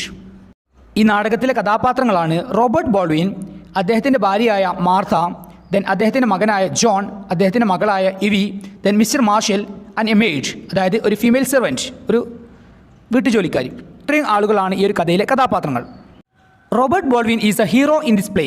ഈ ഒരു നാടകത്തിലെ നായകനാണ് Robert Baldwin. He is the central character. അദ്ദേഹമാണ് ഈ ഒരു നാടകത്തിലെ കേന്ദ്ര കഥാപാത്രം. He is an honest man. അദ്ദേഹം സത്യസന്ധനായിട്ടുള്ള ഒരു മനുഷ്യനാണ്. The play tells how Baldwin struggles to keep his truthful ways of life. Baldwin തൻ്റെ സത്യസന്ധമായ ജീവിതം മുന്നോട്ട് കൊണ്ടുപോകാൻ എത്രത്തോളം ബുദ്ധിമുട്ടുന്നുണ്ട് എന്ന് ഈ ഒരു നാടകം നമ്മോട് പറയുന്നുണ്ട്. He also proves that truth will prevail in the end. അവസാനം സത്യം വിജയിക്കുമെന്നും അദ്ദേഹം തെളിയിക്കുന്നുണ്ട്. ഓക്കെ, ഇനി നമുക്ക് ഈ ഒരു നാടകത്തിൻ്റെ സമ്മറി മനസ്സിലാക്കാം. The play takes place at Baldwin's house. Robert ബോൾഡ്വിൻ്റെ വീട്ടിലാണ് ഈ ഒരു നാടകം നടക്കുന്നത്. Robert Baldwin lives in a little cottage with his family. Robert Baldwin അദ്ദേഹത്തിൻ്റെ കുടുംബത്തിൻ്റെ കൂടെ അദ്ദേഹത്തിൻ്റെ ചെറിയ കുടിലിലാണ് താമസിക്കുന്നത്. His family includes his wife Martha, his son John and his daughter Evie. ഈ ഒരു നാടകത്തിൽ അദ്ദേഹത്തിൻ്റെ കുടുംബാംഗങ്ങളായിട്ടുള്ളത് അദ്ദേഹത്തിൻ്റെ ഭാര്യ മാർത്ത, അദ്ദേഹത്തിൻ്റെ മകൻ ജോൺ, അതുപോലെ തന്നെ അദ്ദേഹത്തിൻ്റെ മകളായിട്ടുള്ള എവി എന്നിവരാണ് അദ്ദേഹത്തിൻ്റെ റോബർട്ട് ബോൾഡ്വിൻ്റെ കുടുംബാംഗങ്ങൾ. Baldwin works in a bank as a secretary. Robert Baldwin ഒരു ബാങ്കിൽ ഒരു സെക്രട്ടറി ആയിട്ടാണ് ജോലി ചെയ്യുന്നത്. The owner of the bank is his friend Gresham. ആ ഒരു ബാങ്കിൻ്റെ ഉടമസ്ഥൻ റോബർട്ട് ബോൾഡ്വിൻ്റെ ഫ്രണ്ടായിട്ടുള്ള ഗ്രേഷമാണ്. They were childhood friends. അവർ രണ്ടുപേരും, അതായത് റോബർട്ട് ബോൾഡ്വിനും ഗ്രേഷമും കുട്ടിക്കാലത്തെയുള്ള സുഹൃത്തുക്കളായിരുന്നു. Robert Baldwin gets only $60 a week. Robert Baldwin അദ്ദേഹത്തിൻ്റെ ജോലിയിൽ നിന്ന്, അതായത് ബാങ്കിലെ സെക്രട്ടറി എന്ന ആ ഒരു ജോലിയിൽ നിന്ന് അദ്ദേഹത്തിന് ലഭിക്കുന്നത് ആഴ്ചയിൽ $60. With this limited income he lives happily. ഈ ഒരു പരിമിതമായ വരുമാനം കൊണ്ട് തന്നെ അദ്ദേഹം വളരെ സന്തോഷത്തോടു കൂടെ തന്നെ ജീവിക്കുന്നുണ്ട്. But unfortunately the bank is closed. എന്നാൽ നിർഭാഗ്യവശാൽ റോബർട്ട് ബോൾഡ്വിൻ ജോലി ചെയ്യുന്ന ആ ഒരു ബാങ്ക് ക്ലോസ് ചെയ്യുന്നു, അടക്കപ്പെടുന്നു. Because Gresham had misused the depositors money and he was arrested. ഈ ഒരു ബാങ്ക് ക്ലോസ് ചെയ്യാനുള്ള അടക്കാനുള്ള കാരണം എന്താണ്? ഈ ഒരു ബാങ്കിലെ ഓണറായിരുന്ന ഗ്രേഷം ഡെപ്പോസിറ്റേഴ്സിൻ്റെ പണം മിസ്യൂസ് ചെയ്യുകയും, അതായത് ഡെപ്പോസിറ്റേഴ്സിൻ്റെ പണം ദുരുപയോഗം ചെയ്യുകയും അത് കാരണമായിട്ട് പോലീസ് ഗ്രേഷത്തിന് അറസ്റ്റ് ചെയ്യുകയും ഉണ്ടായി. ഇതിൻ്റെ ഭാഗമായിട്ടാണ് ആ ഒരു ബാങ്ക് ക്ലോസ് ചെയ്യുന്നത്. And Robert Baldwin loses his job. ആ ഒരു ബാങ്ക് ക്ലോസ് ചെയ്തത് കൊണ്ട് തന്നെ ആ ഒരു ബാങ്കിലെ സെക്രട്ടറി ആയിരുന്ന റോബർട്ട് ബോൾഡ്വിൻ്റെ ജോലി നഷ്ടപ്പെടുന്നു. And Robert Baldwin was the only witness in the crime done by Gresham. Gresham ചെയ്ത ആ ഒരു നിയമലംഘനത്തിനെതിരെയുള്ള ഏക സാക്ഷി റോബർട്ട് ബോൾഡ്വിൻ ആയിരുന്നു. അതായത് ഗ്രേഷം ചെയ്ത ആ ഒരു കുറ്റം, ആ ഒരു ക്രൈം എന്താണ് എന്നുള്ളത് നമുക്കറിയാം. അതായത് ഗ്രേഷത്തിൻ്റെ ബാങ്കിലെ ഡെപ്പോസിറ്റേഴ്സിൻ്റെ പണം അദ്ദേഹം മിസ്യൂസ് ചെയ്യുകയുണ്ടായി. അതായിരുന്നു അദ്ദേഹം ചെയ്ത തെറ്റ്. ദെൻ ഈ ഒരു തെറ്റിന് ഏക സാക്ഷി ഗ്രേഷത്തിൻ്റെ ഫ്രണ്ടും അതുപോലെ തന്നെ ആ ഒരു ബാങ്കിലെ സെക്രട്ടറിയുമായിട്ടുള്ള റോബർട്ട് ബോൾഡ്വിൻ ആയിരുന്നു. ഗ്രേഷം ചെയ്ത ആ ഒരു തെറ്റിൻ്റെ, ആ ഒരു കുറ്റത്തിൻ്റെ ഏക സാക്ഷി. Then, if Robert Baldwin tells the truth in the court while questioning him, Gresham has to go to jail. Robert ബാൾഡ്വിനോട് കോടതിയിൽ വെച്ച് ഈ ഒരു കേസുമായി ബന്ധപ്പെട്ട ചോദ്യങ്ങൾ ചോദിക്കുന്ന സമയത്ത് റോബർട്ട് ബാൾഡ്വിൻ വളരെ സത്യസന്ധമായിട്ട് കാര്യങ്ങൾ പറയുകയാണെങ്കിൽ ഗ്രേഷത്തിന് ജയിലിൽ പോകേണ്ടി വരും. So Gresham calls Baldwin and offers him a huge amount to save him from jail. അതുകൊണ്ട് തന്നെ ഗ്രേഷം റോബർട്ട് ബാൾഡ്വിനെ അദ്ദേഹത്തിൻ്റെ വീട്ടിലേക്ക് ക്ഷണിക്കുകയും അദ്ദേഹത്തിന്, അതായത് റോബർട്ട് ബാൾഡ്വിന് വലിയൊരു എമൗണ്ട് ഓഫർ ചെയ്യുകയും ചെയ്യുന്നുണ്ട്. എന്തിനു വേണ്ടിയിട്ടാണ് അദ്ദേഹം ആ ഒരു വലിയ എമൗണ്ട് ഓഫർ ചെയ്യുന്നത്? ഗ്രേഷത്തിന് ജയിലിൽ നിന്ന് രക്ഷിക്കാൻ. Gresham tells Baldwin to say I don't remember when the court ask important questions. കോടതിയിൽ വെച്ച് വളരെ പ്രധാനപ്പെട്ട ചോദ്യങ്ങൾ, ഈ ഒരു കേസുമായി ബന്ധപ്പെട്ട വളരെ പ്രധാനപ്പെട്ട ചോദ്യങ്ങൾ ചോദിക്കുന്ന സമയത്ത് ഐ ഡോണ്ട് റിമെമ്പർ, എനിക്ക് ഓർമ്മയില്ല എന്ന് പറയാനാണ് ഗ്രേഷം റോബർട്ട് ബാൾഡ്വിനോട് പറയുന്നത്. കോടതിയിൽ ഈ ഒരു കാര്യം പറയാൻ, അതായത് ഐ ഡോണ്ട് റിമെമ്പർ എന്ന് പറയാനും വേണ്ടിയാണ് ഗ്രേഷം റോബർട്ട് ബാൾഡ്വിന് വലിയൊരു എമൗണ്ട് ഓഫർ ചെയ്യുന്നത്. Gresham offers Baldwin $100,000 to save him from jail. അദ്ദേഹത്തെ ജയിലിൽ നിന്ന് രക്ഷിക്കാൻ വേണ്ടി ഗ്രേഷം റോബർട്ട് ബാൾഡ്വിന് ഓഫർ ചെയ്യുന്നത് $100,000, $100,000 ആണ് ഗ്രേഷം റോബർട്ട് ബാൾഡ്വിന് ഓഫർ ചെയ്യുന്നത്. എന്തിനു വേണ്ടിയാണ് ഗ്രേഷം ഇത്രയും വലിയ എമൗണ്ട് ഓഫർ ചെയ്യുന്നത്? ഗ്രേഷത്തിനെ ജയിലിൽ നിന്ന് രക്ഷിക്കാൻ. But Baldwin doesn't receive the money. എന്നാൽ ആ ഒരു വലിയ എമൗണ്ട്, അതായത് ഗ്രേഷം ഓഫർ ചെയ്ത ആ ഒരു 100,000 എന്ന വലിയ എമൗണ്ട് റോബർട്ട് ബാൾഡ്വിൻ സ്വീകരിക്കുന്നില്ല. He rejects the bribe offered by Gresham. Gresham offer ചെയ്തിട്ടുള്ള ആ ഒരു ബ്രൈബ്, അതായത് കൈക്കൂലി, റോബർട്ട് ബാൾഡ്വിൻ റിജക്റ്റ് ചെയ്യുന്നു, നിരസിക്കുന്നു. Then first Robert Baldwin's family supports his truthfulness and stand with Baldwin. ഈ ഒരു നാടകത്തിൻ്റെ തുടക്കത്തിൽ റോബർട്ട് ബാൾഡ്വിൻ്റെ ഫാമിലി, റോബർട്ട് ബാൾഡ്വിൻ്റെ കുടുംബം അദ്ദേഹത്തിൻ്റെ കൂടെയാണ് നിൽക്കുന്നത്. അതുപോലെ തന്നെ റോബർട്ട് ബാൾഡ്വിൻ്റെ സത്യസന്ധതയെ അവർ സപ്പോർട്ട് ചെയ്യുകയും ചെയ്യുന്നുണ്ട്. But the change their mind when the new the bribe money offered by Gresham. എന്നാൽ ഗ്രേഷം ഓഫർ ചെയ്ത ആ ഒരു ബ്രൈബ് മണി, കൈക്കൂലി പണം കേട്ട സമയത്ത്, അതായത് 100,000 എന്ന ആ ഒരു വലിയ എമൗണ്ട് ഗ്രേഷം ഓഫർ ചെയ്തിട്ടുണ്ട് എന്ന് മനസ്സിലാക്കിയ സമയത്ത് റോബർട്ട് ബാൾഡ്വിൻ്റെ കുടുംബം അവരുടെ മനസ്സൊക്കെ മാറ്റുന്നുണ്ട്. Then Baldwin's family forces him to accept that bribe money and they support Gresham. അങ്ങനെ ആ ഒരു ബ്രൈബ് മണി, ആ ഒരു കൈക്കൂലി പണം കേട്ട സമയത്ത് റോബർട്ട് ബാൾഡ്വിൻ്റെ കുടുംബം, അതായത് മാർത്ത, എവി, ജോൺ എന്നിവരായിട്ടുള്ള റോബർട്ട് ബാൾഡ്വിൻ്റെ കുടുംബം എല്ലാവരും റോബർട്ട് ബാൾഡ്വിനോട് ആ ഒരു ബ്രൈബ് മണി, കൈക്കൂലി പണം സ്വീകരിക്കാൻ വേണ്ടി അവർ നിർബന്ധിക്കുന്നുണ്ട്. അതുപോലെ തന്നെ അവർ ഗ്രേഷത്തിനെ സപ്പോർട്ട് ചെയ്യുകയും ചെയ്യുന്നുണ്ട്. But Robert Baldwin was not ready to change his mind. എന്നാൽ റോബർട്ട് ബാൾഡ്വിൻ അദ്ദേഹത്തിൻ്റെ സത്യസന്ധമായിട്ടുള്ള ആ ഒരു മനസ്സ് മാറ്റാൻ അദ്ദേഹം തയ്യാറായിരുന്നില്ല. Because Robert Baldwin is honest and stood for justice. അദ്ദേഹം സത്യസന്ധനായിരുന്നു, ജസ്റ്റിസിൻ്റെ കൂടെ, ന്യായത്തിൻ്റെ കൂടെ നിൽക്കുന്ന ആളായിരുന്നു Robert Baldwin. He was not ready to tell lie in the court. കോടതിയിൽ കളവ് പറയാൻ അദ്ദേഹം തയ്യാറായിരുന്നില്ല. Because Baldwin was an honest man. കാരണം റോബർട്ട് ബാൾഡ്വിൻ സത്യസന്ധനായ ഒരു മനുഷ്യനായിരുന്നു. Then at the end of the play, Mr. Marshall, the president of the Third National Bank, comes to Baldwin's house. അങ്ങനെ ഈ ഒരു നാടകത്തിൻ്റെ അവസാനത്തിൽ തേർഡ് നാഷണൽ എന്ന ബാങ്കിൻ്റെ പ്രസിഡന്റ് ആയിട്ടുള്ള മിസ്റ്റർ മാർഷൽ റോബർട്ട് ബാൾഡ്വിൻ്റെ വീട്ടിലേക്ക് വരുന്നു. And Mr Marshall offers Baldwin a job in Third National Bank. അങ്ങനെ റോബർട്ട് ബാൾഡ്വിന് തേർഡ് നാഷണൽ ബാങ്കിൽ മിസ്റ്റർ മാർഷൽ ഒരു ജോലി ഓഫർ ചെയ്യുന്നു. അതായത് Baldwin receives a job offer from Marshall in Third National Bank. Third National എന്ന ആ ഒരു ബാങ്കിൽ റോബർട്ട് ബാൾഡ്വിന് ഒരു ജോലി മിസ്റ്റർ മാർഷൽ ഓഫർ ചെയ്യുന്നു. It was a reward for his honesty and truth. അദ്ദേഹത്തിൻ്റെ സത്യസന്ധമായിട്ടുള്ള ജീവിതത്തിനുള്ള ഒരു റിവാർഡ്, ഒരു പ്രതിഫലമായിരുന്നു ആ ഒരു ജോലി. The play proves truth will prevail in the end. സത്യം അവസാനം വിജയിക്കുമെന്ന് ഈ ഒരു നാടകം തെളിയിക്കുന്നുണ്ട്. ഓക്കെ പ്രിയപ്പെട്ട വിദ്യാർത്ഥികളെ, ഇത്രയും കാര്യങ്ങളാണ് ദ അവർ ഓഫ് ട്രൂത്ത് എന്ന നാടകത്തിലൂടെ നമുക്ക് മനസ്സിലാകുന്നത്. ഓക്കെ, ഇനി നമുക്ക് മൂന്നാം യൂണിറ്റിലെ ഒന്നാം ചാപ്റ്ററായ എ ത്രീ വീൽ റെവല്യൂഷൻ എന്ന ചാപ്റ്ററിൻ്റെ സമ്മറി മനസ്സിലാക്കാം. എ ത്രീ വീൽ റെവല്യൂഷൻ, മുച്ചക്രത്തിലെ വിപ്ലവം. A three wheel revolution is an interview with Irfan Alam. Irfan ആലവുമായി നടത്തുന്ന ഒരു ഇൻ്റർവ്യൂ ആണ് a three wheel revolution. Irfan Alam is a famous social entrepreneur. Irfan Alam പ്രശസ്തനായിട്ടുള്ള ഒരു സാമൂഹിക സംരംഭകനാണ്. He founded an organisation called Samman Foundation to empower the rickshaw pullers. Rickshaw pullers, അതായത് rickshaw വലിക്കുന്ന ആളുകളെ ശക്തരാക്കുന്നതിന് വേണ്ടിയിട്ട് ഇർഫാൻ ആലം തുടങ്ങിയിട്ടുള്ള ഒരു സംരംഭമാണ് Samman foundation. In this interview he tells the story of how he became A successful entrepreneur. എങ്ങനെയാണ് അദ്ദേഹം, അതായത് എങ്ങനെയാണ് ഇർഫാൻ ആലം സക്സസ്ഫുൾ ആയിട്ടുള്ള, വിജയിച്ച ഒരു ഓണ്ടർപ്രണർ, ഒരു സംരംഭകനായത് എന്നതാണ് ഇർഫാൻ ആലം ഈ ഒരു ഇൻ്റർവ്യൂയിലൂടെ, ഈ ഒരു അഭിമുഖത്തിലൂടെ പറയുന്നത്. ഇർഫാൻ ആലം സക്സസ്ഫുൾ ആയിട്ടുള്ള ഒരു ഓണ്ടർപ്രണർ, ഒരു സംരംഭകനായി മാറിയതിനെക്കുറിച്ച് ഈ ഒരു ഇൻ്റർവ്യൂയിലൂടെ പറയുന്ന കാര്യങ്ങൾ നമുക്കൊന്ന് മനസ്സിലാക്കാം. Irfan Alam once happen to travel in a rickshaw where he felt thirsty. ഒരിക്കൽ ഇർഫാൻ ആലം റിക്ഷയിൽ സഞ്ചരിക്കുന്ന സമയത്ത് അദ്ദേഹത്തിന് ദാഹം തോന്നുകയാണ്. He asked the rickshaw puller if he had any water bottles. അങ്ങനെ അദ്ദേഹം റിക്ഷ വലിക്കുന്ന ആളോട് വാട്ടർ ബോട്ടിൽസ്, വെള്ളം ചോദിക്കുകയാണ്. And he could not get water because the rickshaw driver said he did not have money to buy and stock water bottles. അങ്ങനെ rickshaw പുള്ളറോട് വെള്ളം ചോദിച്ച സമയത്ത് ഇർഫാൻ ആലത്തിന് വെള്ളം കിട്ടുന്നില്ല. ഇർഫാൻ ആലത്തിനോട് ആ ഒരു റിക്ഷ പുള്ളർ പറയുന്നത് അദ്ദേഹത്തിൻ്റെ കയ്യിൽ വെള്ളം വാങ്ങാനോ അതുപോലെ തന്നെ അത് സൂക്ഷിക്കാനോ ഉള്ള പണം ഇല്ല എന്നാണ് ഇർഫാൻ ആലത്തോട് ആ ഒരു റിക്ഷ പുള്ളർ, റിക്ഷ വലിക്കുന്ന ആൾ അദ്ദേഹത്തോട് പറയുന്നത്. Soon a business idea clicked Irfan's mind to sell water bottles in the rickshaws with the help of the rickshaw pullers. ഉടനെ തന്നെ റിക്ഷകളിൽ വെള്ളം വിൽക്കാനുള്ള ഒരു ബിസിനസ് ഐഡിയ ഇർഫാൻ ആലത്തിൻ്റെ മനസ്സിലൂടെ കടന്നു വരികയാണ്. അതായത് റിക്ഷ വലിക്കുന്ന ആളുകളുടെ സഹായത്തോടുകൂടെ റിക്ഷകളിൽ വാട്ടർ ബോട്ടിൽസ് വിൽക്കാം എന്ന ഒരു ബിസിനസ് ഐഡിയ ഇർഫാൻ ആലത്തിൻ്റെ മനസ്സിലൂടെ കടന്നു വരികയാണ്. And he also understood the pathetic condition of the rickshaw pullers. Rickshaw pullers, അതായത് റിക്ഷ വലിക്കുന്ന ആളുകളുടെ വളരെ പരിതാപകരമായിട്ടുള്ള ജീവിതാവസ്ഥയും ഇർഫാൻ ആലം മനസ്സിലാക്കി. So he decided to create an agency to empower the rickshaw pullers. Rickshaw പുള്ളേഴ്സിനെ, റിക്ഷ വലിക്കുന്ന ആളുകളെ ശക്തരാക്കുന്നതിന് വേണ്ടിയിട്ട് ഒരു ഏജൻസി തുടങ്ങാനും ഇർഫാൻ ആലം തീരുമാനിച്ചു. He named this agency as Samman foundation. അങ്ങനെ റിക്ഷ വലിക്കുന്ന ആളുകളെ ശക്തരാക്കുന്നതിന് വേണ്ടിയിട്ട് അദ്ദേഹം ഒരു സ്ഥാപനം തുടങ്ങുകയും ആ ഒരു സ്ഥാപനത്തിന് അദ്ദേഹം സമ്മാൻ ഫൗണ്ടേഷൻ എന്ന പേരിടുകയും ചെയ്തു. Samman Foundation help the rickshaw pullers to get a loan from the banks to buy new rickshaws. പുതിയ റിക്ഷകൾ വാങ്ങുന്നതിന് വേണ്ടിയിട്ട് ലോൺ ലഭിക്കാൻ, ബാങ്കുകളിൽ നിന്ന് ലോൺ ലഭിക്കാൻ റിക്ഷ പുള്ളേഴ്സിനെ സമ്മാൻ ഫൗണ്ടേഷൻ സഹായിച്ചു. Then after completing the bank loan as installments, the rickshaw pullers became the owners of the rickshaws. ഇങ്ങനെ അവർ ബാങ്കിൽ നിന്ന് എടുക്കുന്ന ലോണ് ഇൻസ്റ്റാൾമെൻ്റ് ആയിട്ട് കംപ്ലീറ്റ് ആക്കിയതിന് ശേഷം അവർ ഉപയോഗിക്കുന്ന റിക്ഷകൾ അവരുടെ സ്വന്തമാവുകയും ചെയ്യുന്നു. Now the rickshaw pullers feel empowered because now they are using their own rickshaws. ഇപ്പോൾ റിക്ഷ വലിക്കുന്ന റിക്ഷാ പുള്ളേഴ്സിന് ഒരു ശാക്തീകരിക്കപ്പെട്ട ഒരു ഫീലിംഗ് തോന്നുകയാണ്. കാരണം ഇപ്പോൾ അവർ ഉപയോഗിക്കുന്നത് അവരുടെ സ്വന്തം റിക്ഷകളാണ്.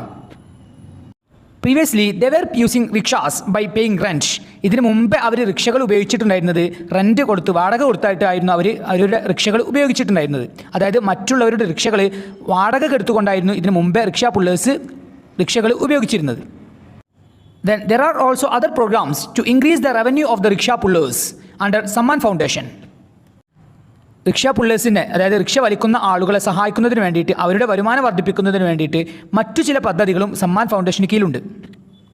Samman rickshaws are design in a such a way they have a plenty of space to display advertisements. പരസ്യങ്ങൾ പ്രദർശിപ്പിക്കാൻ ധാരാളം സ്പേസ് ഉള്ള വിധത്തിലാണ് സമ്മാൻ റിക്ഷകൾ രൂപകൽപ്പന ചെയ്തിട്ടുള്ളത്.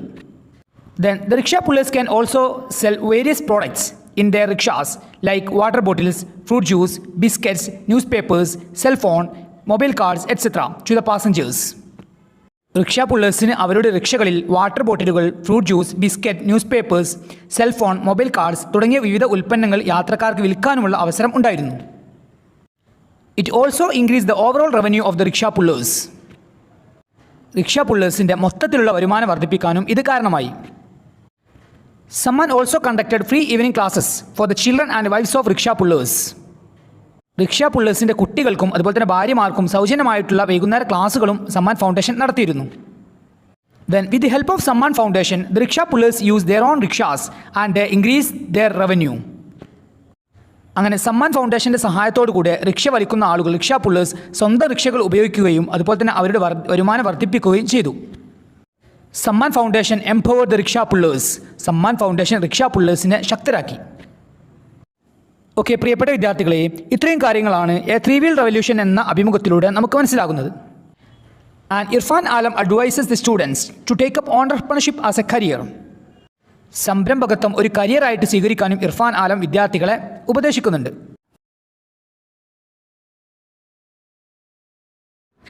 Didi. Didi is an Hindi word which means elder sister. Didi എന്നത് ഒരു ഹിന്ദി വേർഡാണ്. അതിൻ്റെ മീനിങ് ആയിട്ട് വരുന്നത് മൂത്ത സഹോദരി എന്നുള്ളതാണ്. അതായത് മലയാളത്തിൽ നാം മൂത്ത സഹോദരി എന്നതിന് പറയാറുള്ള ചേച്ചി എന്ന വേർഡിന് തുല്യമായിട്ടുള്ള ഹിന്ദി വേർഡാണ് ദീദി എന്നത്. Didi is the personal story of Shaheen Mistry. Shaheen മിസ്ത്രിയുടെ ഒരു പേഴ്സണൽ കഥയാണ് ദീദി എന്നത്. ആരാണ് ഷഹീൻ മിസ്ത്രി എന്ന് പരിചയപ്പെടാം. Shaheen Mistry is an Indian social activist and educator. Shaheen Mistry ഒരു ഇന്ത്യൻ സാമൂഹിക പ്രവർത്തകയും വിദ്യാഭ്യാസ പ്രവർത്തകയുമാണ്. Then she is a CEO of the Teach For India project. പാവപ്പെട്ട കുട്ടികൾക്ക് വിദ്യാഭ്യാസം കൊടുക്കുന്നതിന് വേണ്ടിയിട്ട് രൂപീകരിച്ചിട്ടുള്ള ടീച്ച് ഫോർ ഇന്ത്യ എന്ന പ്രൊജക്റ്റിൻ്റെ CEO, ചീഫ് എക്സിക്യൂട്ടീവ് ഓഫീസറാണ് Shaheen Mistry. And she is the founder of Akanksha Foundation. Akanksha ഫൗണ്ടേഷൻ്റെ സ്ഥാപക കൂടെയാണ് ഷഹീൻ മിസ്ത്രി. ആകാംക്ഷ എന്താണെന്ന് നോക്കാം. ആകാംക്ഷ is A school system that provides education for poor children. പാവപ്പെട്ട കുട്ടികൾക്ക് വിദ്യാഭ്യാസം നൽകുന്നതിന് വേണ്ടിയിട്ട് രൂപീകരിച്ചിട്ടുള്ള ഒരു സ്കൂൾ സംവിധാനമാണ് ആകാംക്ഷ. ഈ ഒരു ആകാംക്ഷ എന്ന ഫൗണ്ടേഷൻ്റെ സ്ഥാപക കൂടെയാണ് Shaheen Mistry. Then Didi is the true story of Shaheen Mistry. Shaheen മിസ്ത്രിയുടെ യഥാർത്ഥ കഥയാണ് ദീദി എന്ന ഈ ഒരു ചാപ്റ്ററിലൂടെ വിശദീകരിക്കുന്നത്. The story is narrated by her. Shaheen മിസ്ത്രിയുടെ കഥ വിവരിക്കുന്നത് അവർ തന്നെയാണ്. അതായത് ഷഹീൻ മിസ്ത്രി തന്നെയാണ് ഷഹീൻ മിസ്ത്രിയുടെ കഥ വിവരിക്കുന്നത്. It tells about her childhood, what prompted her to start a new mission, how she was inspired and what initiatives she has taken.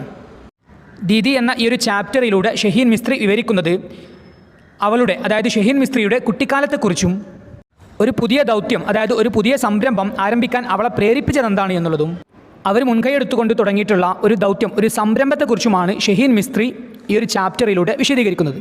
Okay, പ്രിയപ്പെട്ട വിദ്യാർത്ഥികളെ, ഇനി നമുക്ക് ദീദി എന്ന ഈ ഒരു ചാപ്റ്ററിൻ്റെ സമ്മറി മനസ്സിലാക്കാം. Shaheen Mistry's childhood was a pleasant one until she visited an orphanage. ഒരു അനാഥാലയം സന്ദർശിക്കുന്നതുവരെ ഷഹീൻ മിസ്ത്രി അവളുടെ കുട്ടിക്കാലത്ത് വളരെ സന്തോഷവതിയായിരുന്നു. She use to visit orphanages and school of blind during her childhood. അവളുടെ കുട്ടിക്കാലത്ത് Shaheen Mistry അനാഥാലയങ്ങളും അന്ധവിദ്യാലയങ്ങളും സന്ദർശിക്കാറുണ്ടായിരുന്നു. Then, when she was in India to spend her summer vacation, she found the great sense of inequity that existed in different people's lives.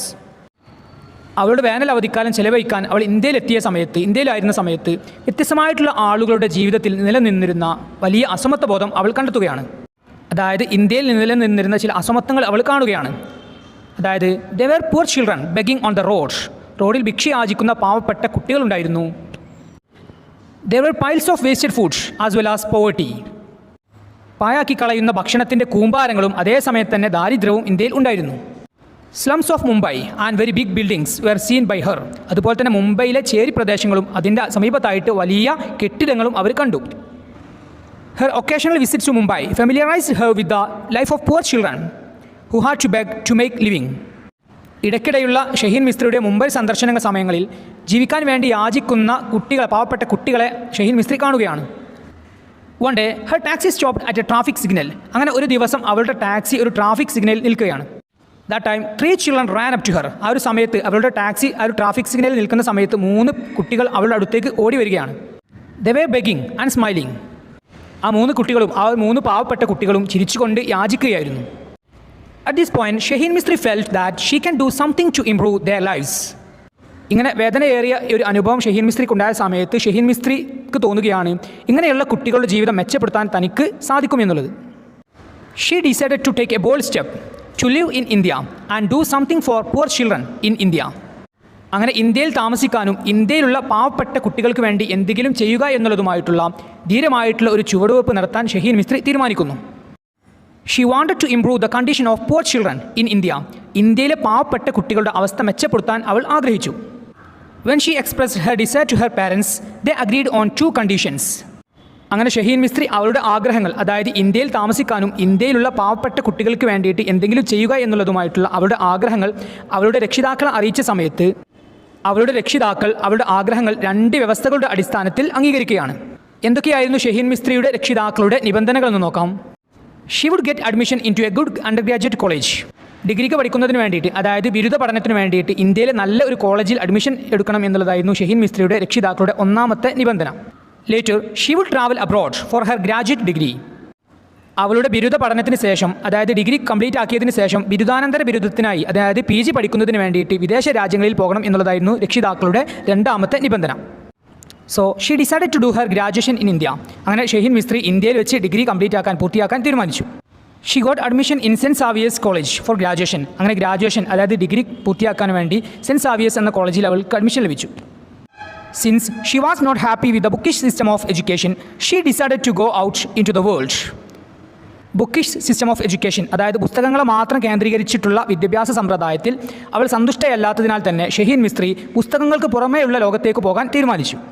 She wandered in the slums, familiarizing herself with the horrifying realities of slum life. Slum means ചേരി പ്രദേശങ്ങൾ. ചേരി പ്രദേശങ്ങളിലുള്ള ആളുകളുടെ ജീവിതത്തിൻ്റെ ഭയാനകമായിട്ടുള്ള യാഥാർത്ഥ്യങ്ങൾ മനസ്സിലാക്കുന്നതിന് വേണ്ടിയിട്ട് ഷഹീൻ മിസ്ത്രി പല ചേരികളിലും സന്ദർശിച്ചു, അതായത് പല ചേരി പ്രദേശങ്ങളും സന്ദർശിച്ചു. Along with the bookish studies in the college, Shaheen Mistry learned many things from the world outside. തൻ്റെ കോളേജിലെ ബുക്കിഷ് ഫോം ഓഫ് ലേണിംഗ്, അതായത് പുസ്തകങ്ങളെ മാത്രം കേന്ദ്രീകരിച്ചുള്ള പഠനത്തിൻ്റെ കൂടെ തന്നെ പുറം ലോകത്തു നിന്നും ഷഹീൻ മിസ്ത്രി പലതും പഠിച്ചു. One day she visited a Mumbai slum. അങ്ങനെ ഒരു ദിവസം മുംബൈയിലെ ഒരു ചേരി പ്രദേശം ഷഹീൻ മിസ്ത്രി സന്ദർശിച്ചു. The condition of slum was very pathetic. ആ ഒരു ചേരിയിലെ അവസ്ഥ വളരെ ദയനീയമായിരുന്നു. അതായത് ഷഹീൻ മിസ്ത്രി സന്ദർശിച്ച ആ ഒരു ചേരി പ്രദേശത്തുള്ള അവസ്ഥ വളരെ പരിതാപകരമായിരുന്നു. There were around 10,000 people living in the slum without pure water or waste disposal. ശുദ്ധജലമോ അതുപോലെ തന്നെ മാലിന്യ നിർമ്മാർജ്ജനമോ സൗകര്യങ്ങളോ ഇല്ലാതെ ഏകദേശം 10,000-ഓളം ആളുകളായിരുന്നു ആ ഒരു ചേരിയിൽ താമസിച്ചിരുന്നത്. They had only 6 toilets. ഇങ്ങനെ 10,000-ഓളം ആളുകൾ തിങ്ങി താമസിക്കുന്ന ആ ഒരു ചേരി പ്രദേശത്ത് ആകെ 6 ടോയ്ലറ്റ്സ് മാത്രമായിരുന്നു ഉണ്ടായിരുന്നത്. ഇതായിരുന്നു ഷഹീൻ മിസ്ത്രി സന്ദർശിച്ച ഒരു സ്ലമ്മിലെ, അതായത് ഒരു ചേരി പ്രദേശത്തുള്ള അവസ്ഥ. There she met Sandhya, a poor young girl. അവിടെ വെച്ച്, അതായത് ആ ഒരു ചേരി പ്രദേശത്ത് വെച്ച് ഷഹീൻ മിസ്ത്രി സന്ധ്യ എന്ന പേരുള്ള ഒരു പാവപ്പെട്ട പെൺകുട്ടിയെ കണ്ടുമുട്ടി. They were both the same age. ഇവർ രണ്ടുപേർക്കും, അതായത് ഷഹീൻ മിസ്ത്രിക്കും സന്ധ്യ എന്ന പെൺകുട്ടിക്കും ഒരേ പ്രായമായിരുന്നു. And they became friends. അങ്ങനെ അവർ സുഹൃത്തുക്കളായി. Then after college Shaheen Mistry use to go to Sandhya's house. അങ്ങനെ എല്ലാ ദിവസവും കോളേജ് കഴിഞ്ഞ ശേഷം ഷഹീൻ മിസ്ത്രി സന്ധ്യയുടെ വീട്ടിൽ പോകാറുണ്ടായിരുന്നു. She use to teach the children of that slum. അങ്ങനെ സന്ധ്യയുടെ വീട്ടിൽ പോകുന്ന സമയത്ത് ആ ഒരു സ്ലമ്മിലുള്ള ആ ഒരു ചേരിയിലുള്ള കുട്ടികളെ ഷഹീൻ മിസ്ത്രി പഠിപ്പിക്കാറുണ്ടായിരുന്നു. The children called her didi. അങ്ങനെ ഷഹീൻ മിസ്ത്രി അവിടെ വെച്ച് പഠിപ്പിക്കാറുള്ള ആ ഒരു കുട്ടികൾ ഷഹീൻ മിസ്ത്രിയെ ദീദി എന്നായിരുന്നു വിളിക്കാറുണ്ടായിരുന്നത്. There, Shaheen Mistry thought how life would be different if the slum students had an opportunity to study. അങ്ങനെ ഷഹീൻ മിസ്ത്രി ആ ഒരു ചേരി പ്രദേശം സന്ദർശിക്കുകയും അവിടെയുള്ള കുട്ടികളെ പഠിപ്പിക്കുകയും ചെയ്യുന്ന സമയത്ത് അവൾ സ്വയം ചിന്തിക്കുകയാണ്, ഈ ഒരു സ്ലമ്മിലെ ഈ ഒരു ചേരിയിലെ പാവപ്പെട്ട വിദ്യാർത്ഥികൾക്ക് പഠിക്കാനുള്ള അവസരം ലഭിച്ചാൽ അവരുടെ ജീവിതം എത്രത്തോളം വ്യത്യസ്തമാകും എന്നുള്ളതും എത്രത്തോളം മാറ്റങ്ങൾ അവരുടെ ജീവിതത്തിൽ ഉണ്ടാകുമെന്നും ഷഹീൻ മിസ്ത്രി ചിന്തിക്കുകയാണ്. The seeds of Akanksha foundation wear zone there. ആകാംക്ഷ ഫൗണ്ടേഷനെ കുറിച്ച് ഷഹീൻ മിസ്ത്രി അവിടെ വെച്ചാണ് ചിന്തിച്ചത്. അതിൻ്റെ തുടക്കം അവിടെ വെച്ചായിരുന്നു. The slum children became her first students.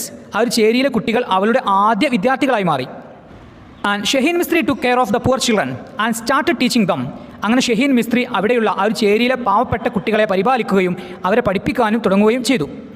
The children needed an environment free of the community's distractions. അവർ ജീവിക്കുന്ന, അതായത് ചേരിയിലെ ആ ഒരു സമൂഹത്തിലെ പ്രശ്നങ്ങളും ശബ്ദങ്ങളും ഒന്നുമില്ലാത്ത, ബഹളങ്ങളൊന്നുമില്ലാത്ത ഒരു അന്തരീക്ഷമായിരുന്നു കുട്ടികൾക്ക് ആവശ്യമായിരുന്നത്. So Shaheen Mistry started the search for a classroom. അങ്ങനെ ഷഹീൻ മിസ്ത്രി ആ ഒരു ചേരിയിലെ പാവപ്പെട്ട കുട്ടികളെ പഠിപ്പിക്കുന്നതിന് വേണ്ടിയിട്ടുള്ള ഒരു ക്ലാസ് റൂമിന് വേണ്ടിയുള്ള അന്വേഷണം തുടങ്ങി. At the beginning she found it difficult to find classrooms for these children but she overcome such difficulties. അങ്ങനെ ആ ഒരു ചേരിയിലെ പാവപ്പെട്ട കുട്ടികളെ പഠിപ്പിക്കുന്നതിന് വേണ്ടിയിട്ടുള്ള ക്ലാസ് റൂമിന് വേണ്ടിയുള്ള അന്വേഷണത്തിൻ്റെ തുടക്കത്തിൽ ഷഹീൻ മിസ്ത്രി പല വിധത്തിലുള്ള ബുദ്ധിമുട്ടുകൾ നേരിട്ടിരുന്നു. എന്നാൽ അത്തരം ബുദ്ധിമുട്ടുകളെ ഷഹീൻ മിസ്ത്രി തരണം ചെയ്യുകയും ചെയ്തു. After facing many obstacles she got a classroom to teach the slum students. അങ്ങനെ നിരവധി പ്രതിബന്ധങ്ങളെ അഭിമുഖീകരിച്ചതിന് ശേഷം ചേരിയിലെ വിദ്യാർത്ഥികളെ പഠിപ്പിക്കാൻ വേണ്ടി ഷഹീൻ മിസ്ത്രിക്ക് ഒരു ക്ലാസ് റൂം ലഭിച്ചു. ദ സെൻറ്റർ വാസ് കോൾഡ് ആകാംക്ഷ സെൻറ്റർ. ആ ഒരു കേന്ദ്രത്തെ അവർ വിളിച്ചിരുന്നത് ആകാംക്ഷ സെൻറ്റർ എന്നായിരുന്നു. അതായത് ആ ഒരു ചേരി പ്രദേശത്തുള്ള പാവപ്പെട്ട കുട്ടികളെ പഠിപ്പിക്കുന്നതിന് വേണ്ടിയിട്ട് ഷഹീൻ മിസ്ത്രി തുടങ്ങിയിട്ടുള്ള ആ ഒരു ക്ലാസ് റൂമിനെ ആകാംക്ഷ സെൻറ്റർ എന്നായിരുന്നു അവർ വിളിച്ചിരുന്നത്. The basic principle of Akanksha is to teach children who are underprivileged. പാവപ്പെട്ട, അതായത് നിരാലംബരായിട്ടുള്ള കുട്ടികളെ പഠിപ്പിക്കുക എന്നതാണ് ആകാംക്ഷയുടെ അടിസ്ഥാന തത്വം. There were volunteers from St. Xavier's College. Shaheen Mistry പഠിച്ചിരുന്ന സെൻറ്റ് സാവിയേഴ്സ് എന്ന കോളേജിലെ വിദ്യാർത്ഥികളായിരുന്നു അവിടെ വളണ്ടിയേഴ്സ് ആയിട്ട് ഉണ്ടായിരുന്നത്. ആകാംക്ഷ formally started in 1991. It started with 15 children. 15 കുട്ടികളുമായിട്ട് ആകാംക്ഷ ഔപചാരികമായിട്ട് ആരംഭിച്ചത് 1991 Now, the Akanksha Foundation has 58 centers and 6 schools with over 3,500 students. ഇപ്പോൾ ആകാംക്ഷ ഫൗണ്ടേഷന് കീഴിൽ 58 സെൻറ്ററുകളും 6 സ്കൂളുകളും അതുപോലെ തന്നെ 3500ഓളം കുട്ടികളുമുണ്ട്. The children are taught English and maths. അവിടെയുള്ള കുട്ടികളെ ഇംഗ്ലീഷും മാത്സുമാണ് പഠിപ്പിക്കുന്നത്. അതിൻ്റെ കൂടെ തന്നെ students are also train in values, self esteem and confidence. ജീവിതത്തിലെ മൂല്യങ്ങൾ, ആത്മാഭിമാനം, ദെൻ ആത്മവിശ്വാസം എന്നിവയിലും വിദ്യാർത്ഥികൾക്ക് പരിശീലനം നൽകുന്നു. ഓക്കെ പ്രിയപ്പെട്ട വിദ്യാർത്ഥികളെ, ഇത്രയും കാര്യങ്ങളാണ് ദീദി എന്ന ചാപ്റ്ററിലൂടെ നമുക്ക് മനസ്സിലാകുന്നത്. Akanksha brought new light to the slums by teaching the ignored children of that area. ആ ഒരു പ്രദേശങ്ങളിലെ, ആ ഒരു ചേരികളിലെ അവഗണിക്കപ്പെട്ട കുട്ടികളെ പഠിപ്പിച്ചുകൊണ്ട് ആകാംക്ഷ ചേരികളിൽ പുതിയ വെളിച്ചം കൊണ്ടുവന്നു. ഓക്കെ, ഇനി നമുക്ക് 3-ാം യൂണിറ്റിലെ 3-ാം ചാപ്റ്ററായ സ്റ്റാമർ എന്ന കവിതയുടെ സമ്മറി മനസ്സിലാക്കാൻ ശ്രമിക്കാം. സ്റ്റാമർ, വിക്ക്. Stammer is a thought provoking poem written by the famous poet K Satchidanandan. പ്രശസ്ത കവിയായ കെ സച്ചിദാനന്ദൻ എഴുതിയിട്ടുള്ള ചിന്തിപ്പിക്കുന്ന രീതിയിലുള്ള ഒരു കവിതയാണ് stammer. He is a well known poet and critic in Malayalam and English. മലയാളത്തിലും ഇംഗ്ലീഷിലും അറിയപ്പെടുന്ന കവിയും നിരൂപകനുമാണ് K Satchidanandan. The poem stammer was originally written in Malayalam. Stammer എന്ന ഈ കവിത ആദ്യം എഴുതിയത് മലയാളത്തിലാണ്. Later it was translated into English by the poet himself. മലയാളത്തിൽ എഴുതിയിട്ടുള്ള വിക്ക് എന്ന ഈ കവിത ഇംഗ്ലീഷിലേക്ക് ട്രാൻസ്ലേറ്റ് ചെയ്തതും, അതായത് പരിഭാഷപ്പെടുത്തിയതും കെ സച്ചിദാനന്ദൻ തന്നെയാണ്. In this poem the poet treats stammer not as disability but as a mode of speech. ഈ കവിതയിൽ കവി വിക്കിനെ ഒരു വൈകല്യമായിട്ടല്ല, ഒരു സംസാര രീതിയായിട്ടാണ് കാണുന്നത്. അതായത് സാധാരണ എല്ലാവരും വിക്കിനെ ഒരു വൈകല്യമായിട്ടാണ് കാണാറുള്ളതെങ്കിലും കവി വിക്കിനെ ഒരു വൈകല്യമായിട്ടല്ല, ഒരു സംസാര രീതിയായിട്ടാണ് കവി കാണുന്നത്. Then the poet links stammer and lameness by saying that stammer is the silence that falls between the words and its meaning, just as lameness is the silence that falls between the words and deeds. വാക്കുകൾക്കും അതിൻ്റെ അർത്ഥത്തിനുമിടയിൽ വരുന്ന നിശബ്ദതയാണ് വിക്ക് എന്ന് പറഞ്ഞുകൊണ്ട് കവി വിക്കിനെയും മുടന്തിനെയും ബന്ധിപ്പിക്കുന്നുണ്ട്. അദ്ദേഹം പറയുന്നത് വാക്കിനും പ്രവൃത്തിക്കുമിടയിലുള്ള നിശബ്ദതയാണ് മുടന്തി എന്ന് അദ്ദേഹം വിളിക്കുന്നത്. അതായത് കവി വിക്കും അതുപോലെ തന്നെ മുടന്തും നിശബ്ദതയാണ് എന്ന് പറയുകയാണ്. അതായത് വാക്കിനും അർത്ഥത്തിനും ഇടയിലുള്ള നിശബ്ദതയാണ് വിക്ക് എന്നുള്ളതും അതുപോലെ തന്നെ വാക്കിനും പ്രവർത്തിക്കും ഇടയിലുള്ള നിശബ്ദതയാണ് അദ്ദേഹം മുടന്ത് എന്നും വിളിക്കുന്നത്. He says, it would be difficult even for the linguist to analyze and explain the history of stammer. വിക്കിൻ്റെ ചരിത്രം വിശകലനം ചെയ്യാനും വിശദീകരിക്കാനും ഭാഷാശാസ്ത്രജ്ഞർക്ക് പോലും ബുദ്ധിമുട്ടായിരിക്കും എന്നും കവി പറയുന്നു. അതായത് വിക്കിനെക്കുറിച്ചുള്ള ചോദ്യങ്ങൾക്ക് മുമ്പിൽ ഭാഷാശാസ്ത്രജ്ഞരും വിക്കും എന്ന് കവി പറയുകയാണ്. He says, when we stammer, we give a different meaning to the listener, which is different from its literal meaning. കവി പറയുന്നത് നാം സംസാരിക്കുന്ന സമയത്ത് വിക്കുമ്പോൾ നമ്മുടെ ശ്രോതാവിന് നാം മറ്റൊരു അർത്ഥമാണ് നൽകുന്നത് എന്ന് കവി പറയുകയാണ്. അതായത് അത് അതിൻ്റെ അക്ഷരാർത്ഥത്തിൽ നിന്ന് വളരെ വ്യത്യസ്തമായിരിക്കും എന്നും കവി പറയുന്നു.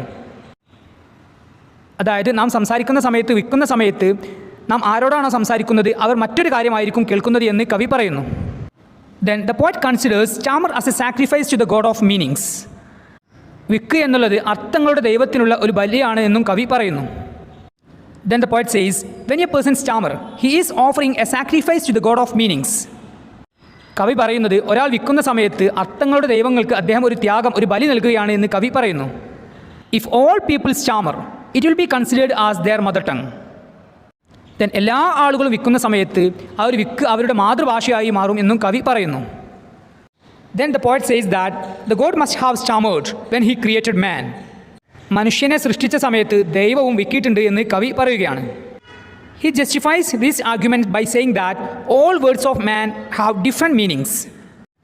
മനുഷ്യൻ്റെ എല്ലാ വാക്കുകൾക്കും വ്യത്യസ്തമായിട്ടുള്ള അർത്ഥങ്ങളുണ്ട് എന്ന് പറഞ്ഞുകൊണ്ട് അദ്ദേഹം, അതായത് കവി, അദ്ദേഹത്തിൻ്റെ വാദത്തെ ന്യായീകരിക്കുന്നു. He says, people pray and command differently and it appears different to different people.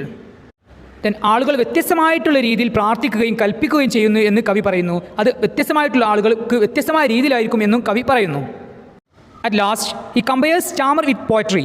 ഈ ഒരു കവിതയുടെ അവസാനത്തിൽ കവി കവിതയെ സ്റ്റാമറുമായിട്ട് വിക്കുമായിട്ട് കമ്പയർ ചെയ്യുന്നു. Some people find it easy to understand the implied meaning of the poem, but the others it looks obscure and finds different interpretation to it. ചില ആളുകൾക്ക് കവിതയുടെ അർത്ഥം പെട്ടെന്ന് മനസ്സിലാക്കാൻ സാധിക്കുകയും എന്നാൽ മറ്റുള്ളവർക്ക് അത് അവ്യക്തമായിട്ട് കാണുകയും അതിന് വ്യത്യസ്തമായിട്ടുള്ള വ്യാഖ്യാനം കണ്ടെത്താൻ ശ്രമിക്കുകയും ചെയ്യുന്നു.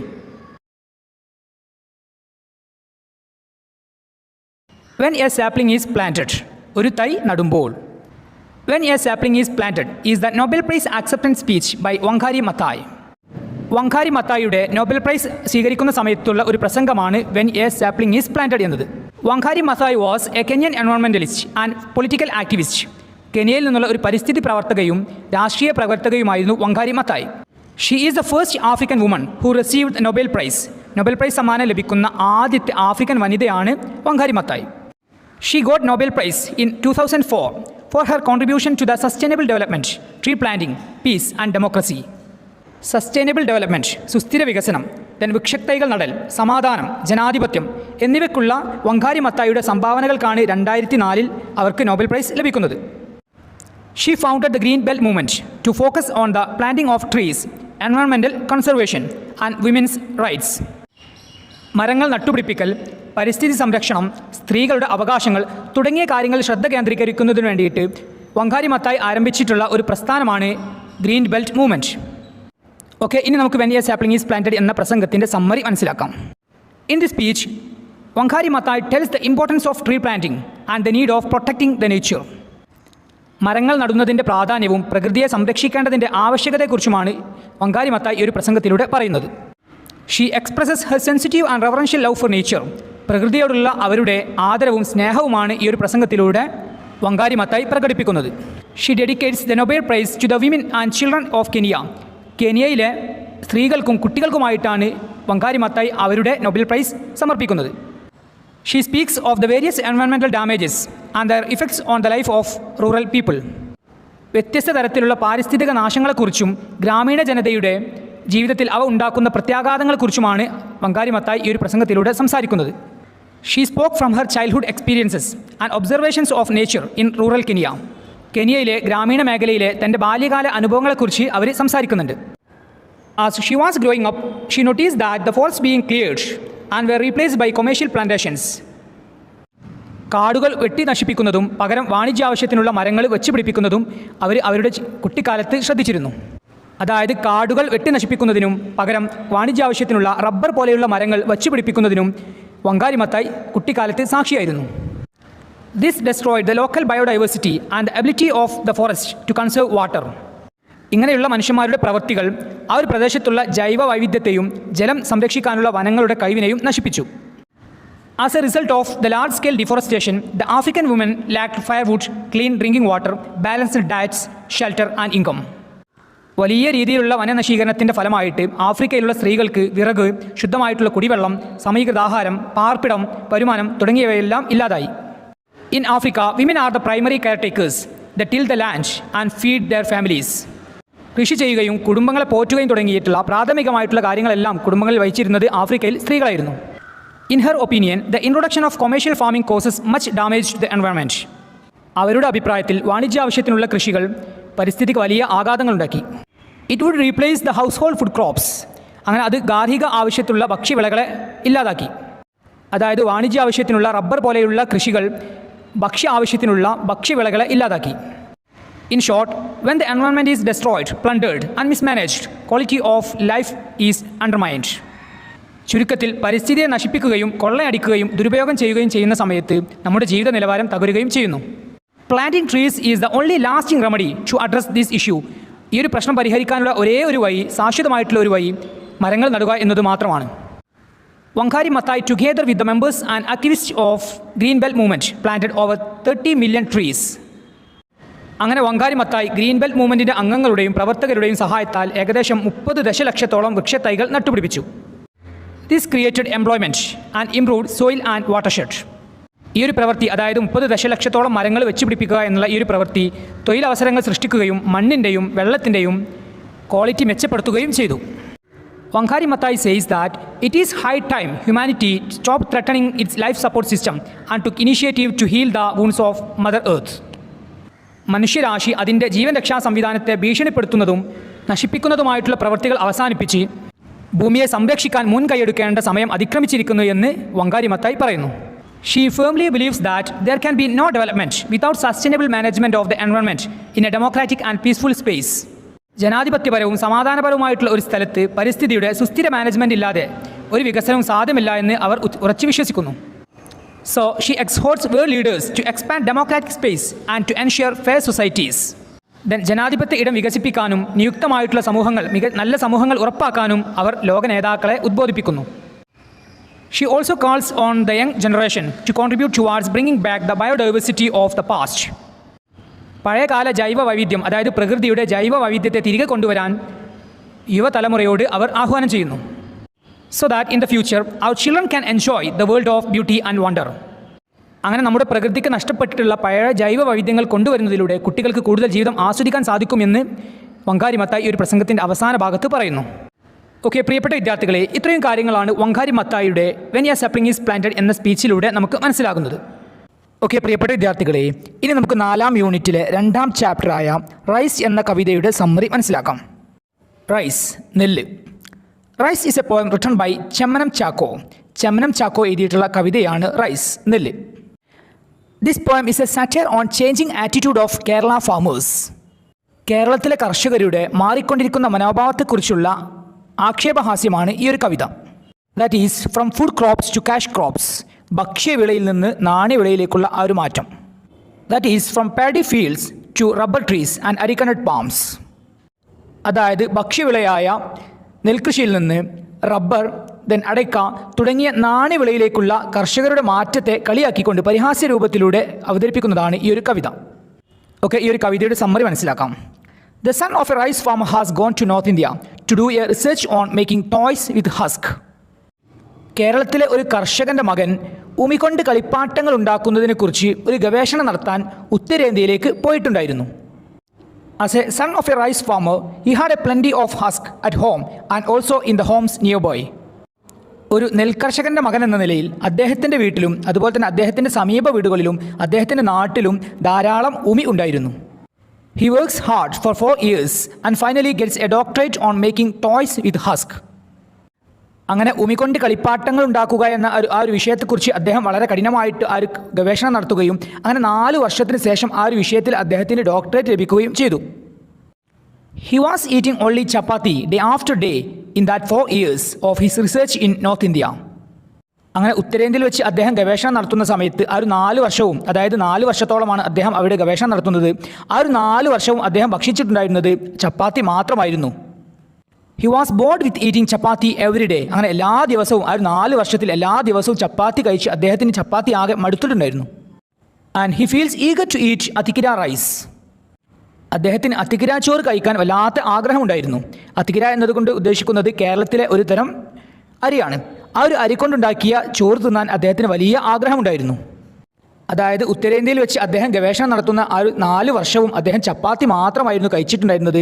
അതുകൊണ്ട് തന്നെ നാട്ടിലേക്ക് വരുന്ന സമയത്ത്, ആ ഒരു 4 വർഷത്തിന് ശേഷം നാട്ടിലേക്ക് വരുന്ന സമയത്ത് അദ്ദേഹത്തിന് അതിക്കിര റൈസ് കഴിക്കാൻ വല്ലാത്ത ആഗ്രഹമുണ്ടായിരുന്നു. ഓക്കെ, ഈ ഒരു അടിസ്ഥാനത്തിൽ നമുക്ക് ഈ ഒരു കവിത മനസ്സിലാക്കാൻ ശ്രമിക്കാം. The poem has 2 parts. ഈ ഒരു കവിതയ്ക്ക് 2 ഭാഗങ്ങളുണ്ട്.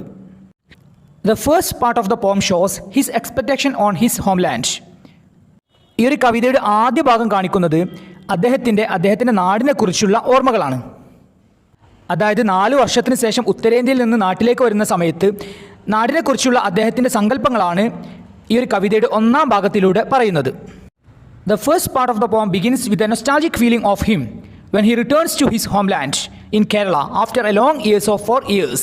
അങ്ങനെ 4 വർഷത്തിന് ശേഷം അദ്ദേഹത്തിൻ്റെ സ്വന്തം നാടായിട്ടുള്ള കേരളത്തിലേക്ക് വരുന്ന സമയത്തുള്ള അദ്ദേഹത്തിൻ്റെ ഗ്രാമത്തെക്കുറിച്ചുള്ള ആ ഒരു നാടിനെക്കുറിച്ചുള്ള ചിന്തകളാണ് അദ്ദേഹത്തിൻ്റെ മനസ്സിലൂടെ കടന്നു വരുന്നത്. നാടിനെക്കുറിച്ചുള്ള എന്തൊക്കെ ഓർമ്മകളാണ് അദ്ദേഹത്തിൻ്റെ മനസ്സിലൂടെ കടന്നു വരുന്നത് എന്ന് നോക്കാം. The picture of the rice planting season passes through his mind. നെൽകൃഷി നടക്കുന്ന ആ ഒരു കാലത്തിൻ്റെ ചിത്രം അദ്ദേഹത്തിൻ്റെ മനസ്സിലൂടെ കടന്നു പോവുകയാണ്. He sees his father in the field in his mud-stained dhoti. ചെളി പുരണ്ട വസ്ത്രത്തോടു കൂടെയുള്ള അച്ഛനെ അദ്ദേഹം വയലിൽ കാണുകയാണ്. He sees his brother carrying tender sapling. അദ്ദേഹത്തിൻ്റെ അനിയൻ ആ ഒരു കൃഷിയിടത്തിൽ നടാനുള്ള ചെറിയ വൃക്ഷത്തൈകൾ കൊണ്ടുവരുന്നതും അദ്ദേഹം കാണുകയാണ്. And he sees his mother in the kitchen drains the well-cooked rice. അടുക്കളയിൽ അമ്മ നന്നായി വേവിച്ച ചോറ് ഊറ്റുന്നതും അവൻ്റെ മനസ്സിലൂടെ കടന്നു വരികയാണ്. ഈ ഒരു കാര്യവും അവൻ മനസ്സിലൂടെ കാണുകയാണ്. ഓക്കെ, തുടങ്ങിയ സങ്കല്പങ്ങളൊക്കെയാണ് അദ്ദേഹത്തിന് നാട്ടിലേക്ക് വരുന്ന സമയത്ത് അദ്ദേഹത്തിൻ്റെ മനസ്സിലൂടെ കടന്നു വരുന്നത്. Then the second part of the പോം ഷോസ് ദ റിയാലിറ്റി. ഈ ഒരു കവിതയുടെ 2ാം ഭാഗം കാണിക്കുന്നത് റിയാലിറ്റിയാണ്, യാഥാർത്ഥ്യമാണ്. അതായത് കവിതയുടെ 1ാമത്തെ ഭാഗം അദ്ദേഹത്തിൻ്റെ സങ്കല്പങ്ങളാണ് എങ്കിൽ കവിതയുടെ 2ാമത്തെ ഭാഗത്തിലൂടെ കാണിക്കുന്നത് യാഥാർത്ഥ്യമാണ്, റിയാലിറ്റിയാണ്. When he reaches his home with his doctorate on making toys with husk, there is no husk in his house and around. അങ്ങനെ ഉമികൊണ്ട് കളിപ്പാട്ടങ്ങൾ ഉണ്ടാക്കുന്ന വിഷയത്തിൽ ഡോക്ടറേറ്റ് നേടിയതിന് ശേഷം അദ്ദേഹം നാട്ടിലേക്ക് എത്തുന്ന സമയത്ത് അദ്ദേഹത്തിൻ്റെ വീട്ടിലും അതുപോലെ തന്നെ പരിസര പ്രദേശങ്ങളിലും ഹസ്കിലായിരുന്നു, അതായത് ഉമിയില്ലായിരുന്നു. He notices a sweet change in the people of his village. തൻ്റെ ഗ്രാമത്തിലെ ആളുകളിലുണ്ടായ വലിയ ഒരു മാറ്റം അദ്ദേഹം ശ്രദ്ധിക്കുകയാണ്. He finds that the place has completely changed and he has got confused with his path. ആ ഒരു സ്ഥലം പൂർണ്ണമായിട്ട് മാറിയിട്ടുണ്ടെന്നും അതുപോലെ തന്നെ തൻ്റെ വീട്ടിലേക്കുള്ള വഴി ഇത് തന്നെയാണോ എന്ന് അദ്ദേഹത്തിന് സംശയം തോന്നുകയും ചെയ്യുന്നു. എന്തൊക്കെ മാറ്റങ്ങളാണ് അദ്ദേഹത്തിൻ്റെ നാട്ടിലും സമീപ പ്രദേശങ്ങളിലും അതുപോലെ തന്നെ നാട്ടുകാരിലും അദ്ദേഹം ശ്രദ്ധിച്ചത് എന്ന് നമുക്ക് മനസ്സിലാക്കാം. Rubber plants and arecanut palms have taken the place of paddy cultivation. നെൽകൃഷിയുടെ സ്ഥാനത്ത്, അതായത് നെൽകൃഷി നടത്തുന്ന സ്ഥലങ്ങളിലെല്ലാം റബ്ബർ മരങ്ങളും അതുപോലെ തന്നെ കവുങ്ങുകളും സ്ഥാനം പിടിച്ചിട്ടുണ്ടായിരുന്നു. അതായത് നെൽകൃഷി ഉണ്ടായിരുന്ന സ്ഥലങ്ങളിലെല്ലാം അദ്ദേഹം ഇപ്പോൾ കാണുന്നത് റബ്ബർ മരങ്ങളും അതുപോലെ തന്നെ കവുങ്ങുകളുമാണ്. The farmers have turn to cash crops like rubber and arecanut. കർഷകർ നാണ്യവിളകളായിട്ടുള്ള റബ്ബർ, അടയ്ക്ക മുതലായ നാണ്യവിളകളിലേക്ക് കർഷകർ മാറിയിട്ടുണ്ടായിരുന്നു. When he reaches his home his father watches the people who fix up the machine for making rubber sheets. അങ്ങനെ അദ്ദേഹത്തിൻ്റെ വീട്ടിലെത്തിയ സമയത്ത് റബ്ബർ ഷീറ്റ് ഉണ്ടാക്കുന്നതിനുള്ള യന്ത്രം ശരിയാക്കുന്ന ആളുകളെ, ആ ഒരു ജോലിക്കാരെ അച്ഛൻ നിരീക്ഷിക്കുന്നതായിട്ടാണ് അദ്ദേഹം കാണുന്നത്. അതായത് അദ്ദേഹത്തിൻ്റെ അച്ഛനും നാണ്യവിളയായിട്ടുള്ള റബ്ബർ കൃഷിയിലേക്ക് മാറിയിട്ടുണ്ടായിരുന്നു. His father says that he had stopped paddy farming as it is not profitable and the government gives the rice to those who have no paddy fields. അദ്ദേഹത്തിൻ്റെ അച്ഛൻ അദ്ദേഹത്തോട് പറയുന്നത് നെൽകൃഷി ലാഭമല്ലാത്തതിനാൽ തന്നെ അദ്ദേഹം ആ ഒരു നെൽകൃഷി നിർത്തിയെന്നും അതുപോലെ തന്നെ നെൽവയലുകളില്ലാത്തവർക്ക് സർക്കാർ അരി നൽകുന്നുണ്ട് എന്നും അദ്ദേഹത്തിൻ്റെ അച്ഛൻ അദ്ദേഹത്തോട് പറയുന്നു. And he was more shocked to see his brother coming with the rations of wheat. അദ്ദേഹത്തിൻ്റെ സഹോദരൻ റേഷൻ ഗോതമ്പുമായി വരുന്നത് കണ്ട് അദ്ദേഹം കൂടുതൽ ഞെട്ടുന്നു. Farmers had shifted to cash crops like rubber and arecanut. അദ്ദേഹത്തിൻ്റെ നാട്ടിലുള്ള കർഷകർ നാണ്യവിളകളായിട്ടുള്ള റബ്ബർ അതുപോലെ തന്നെ കവുങ്ങ് തുടങ്ങിയ കൃഷികളിലേക്ക് മാറിയിട്ടുണ്ടായിരുന്നു. According to the farmers rice cultivation is inconvenient and non profitable. കർഷകരുടെ അഭിപ്രായത്തിൽ നെൽകൃഷി വളരെ അസൗകര്യമുണ്ടാക്കുന്നതും അതുപോലെ തന്നെ ലാഭമില്ലാത്തതുമായിരുന്നു. Then even there is a shortage of rice in the state. People rush to cash crops with the support of the government.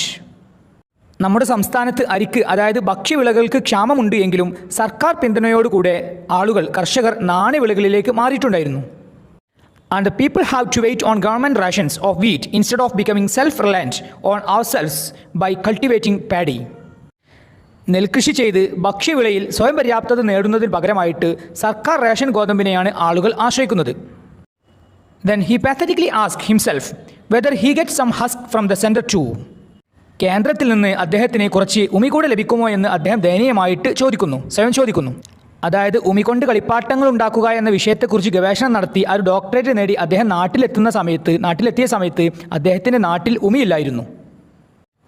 Okay, ഇത്രയും കാര്യങ്ങളാണ് ഈ ഒരു കവിതയിലൂടെ, റൈസ് എന്ന കവിതയിലൂടെ നമുക്ക് മനസ്സിലാകുന്നത്. ഇനി നമുക്ക് 4ാം യൂണിറ്റിലെ 3ാം ചാപ്റ്ററായ ഡേഞ്ചേഴ്സ് ഓഫ് ഡ്രഗ് അബ്യൂസ് എന്ന ചാപ്റ്ററിൻ്റെ സമ്മറി മനസ്സിലാക്കാം. ഡേഞ്ചേഴ്സ് ഓഫ് ഡ്രഗ് അബ്യൂസ്, മയക്കുമരുന്നിൻ്റെ ദുരുപയോഗം കൊണ്ടുണ്ടാകുന്ന അപകടങ്ങൾ. It's an essay written by doctor Hardin B Jones. Doctor Hardin B Jones എഴുതിയിട്ടുള്ള ഒരു എസ്സേ ആണ് ഇത്. This essay is a timely warning to the modern society against drug abuse. മയക്കുമരുന്നിൻ്റെ ദുരുപയോഗത്തിനെതിരായ ആധുനിക സമൂഹത്തിനുള്ള ഒരു സമയോചിതമായിട്ടുള്ള ഒരു മുന്നറിയിപ്പാണ് ഈ ഒരു essay. This essay focuses on the effects of drugs on human. മനുഷ്യരിൽ മയക്കുമരുന്നുകൾ എങ്ങനെയാണ് ബാധിക്കുന്നത് എന്നതിനെക്കുറിച്ചാണ് ഈ ഒരു എസ്സേ ഫോക്കസ് ചെയ്യുന്നത്. Drugs were discovered to prevent and cure diseases. രോഗങ്ങൾ വരുന്നത് തടയുന്നതിനും അതുപോലെ തന്നെ രോഗങ്ങളെ സുഖപ്പെടുത്തുന്നതിനുമാണ് മരുന്നുകൾ കണ്ടുപിടിച്ചിട്ടുള്ളത്. But sometimes drugs can even be harmful. എന്നാൽ ചിലപ്പോൾ മരുന്നുകൾ പോലും ഹാനികരമായേക്കാം. Now there is a wide usage of drugs in the society. ഇന്ന് സമൂഹത്തിൽ മരുന്നിൻ്റെ വ്യാപകമായിട്ടുള്ള ഉപയോഗമുണ്ട്. Now there is a wide spread of drug abuse. അതുപോലെ തന്നെ മയക്കുമരുന്നുകളുടെ ദുരുപയോഗവും വ്യാപകമാണ്. The history of medical use of drugs goes back to 23 centuries to Hippocrates, the Greek physician. മരുന്നുകളുടെ മെഡിക്കൽ ഉപയോഗത്തിൻ്റെ ചരിത്രം 23 നൂറ്റാണ്ടുകൾ പഴക്കമുള്ള ഗ്രീക്ക് വൈദ്യനായിട്ടുള്ള ഹിപ്പോക്രാറ്റിസിലേക്കാണ് പോകുന്നത്. Hippocrates regarded as the father of medicine. വൈദ്യശാസ്ത്രത്തിൻ്റെ പിതാവായിട്ടാണ് ഹിപ്പോക്രാറ്റസിനെ കണക്കാക്കപ്പെടുന്നത്. He was the first to say that a remedy must take into account not only the symptoms of the disease but also of the constitution and habits of the patient.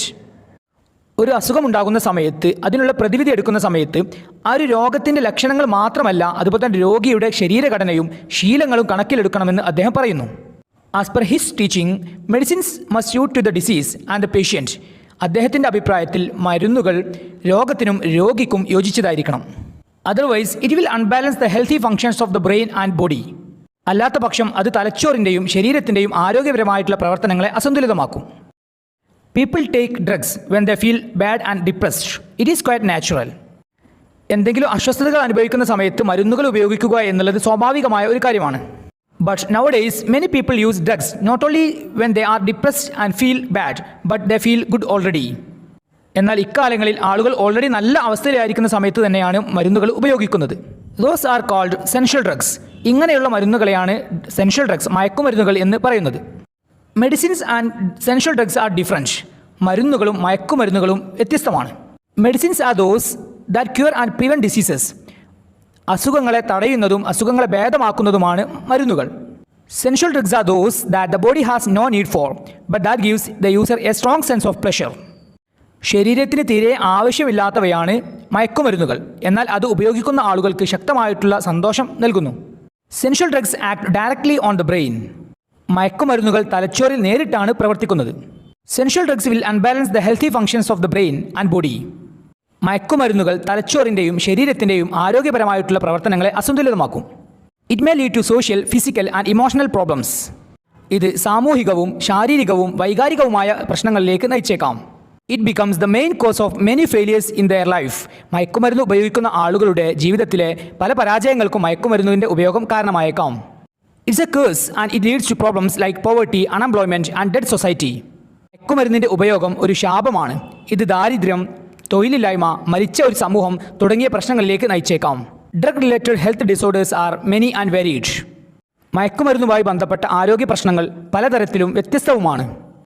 A drug addict can easily get pneumonia, tuberculosis, malnutrition and weight loss. They can cause liver disease, venereal disease and infection of the kidney and brain.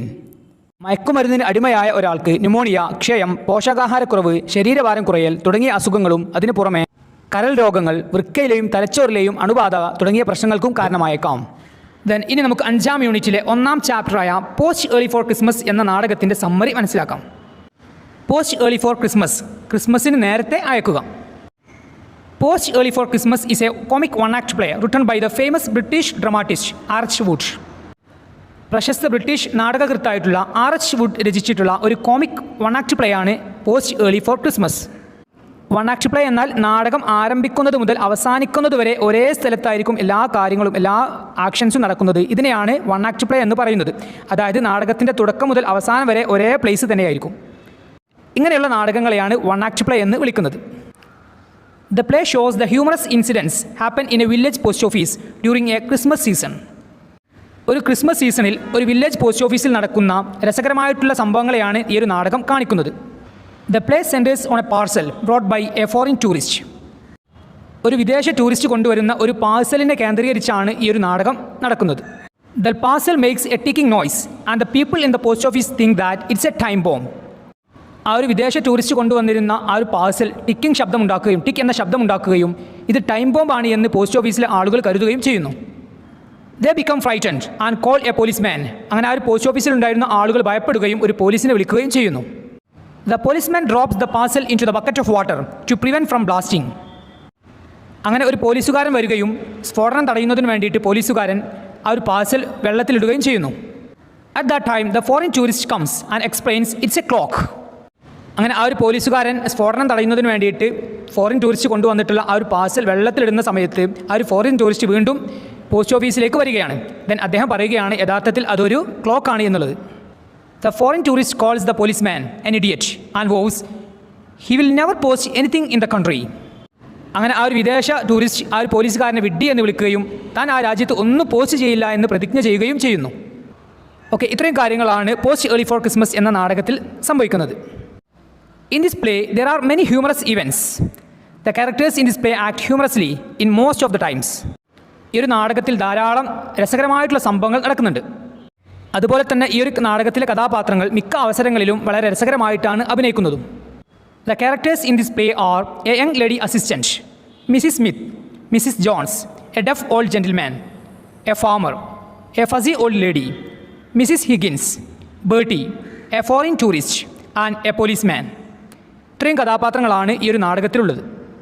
Post ഓഫീസിലെ assistant ആയിട്ടുള്ള young lady assistant, അവിടെ കസ്റ്റമേഴ്സായിട്ട് post ഓഫീസിലേക്ക് കസ്റ്റമേഴ്സായിട്ട് വരുന്ന Mrs Smith, Mrs Jones, a deaf old gentleman, ബധിരനായിട്ടുള്ള അതായത് ചെവി കേൾക്കാൻ ബുദ്ധിമുട്ടുള്ള ഒരു വൃദ്ധൻ, എ ഫാർമർ ഒരു കർഷകൻ, a fussy old lady, Mrs Higgins, Bertie, a foreign tourist, a policeman.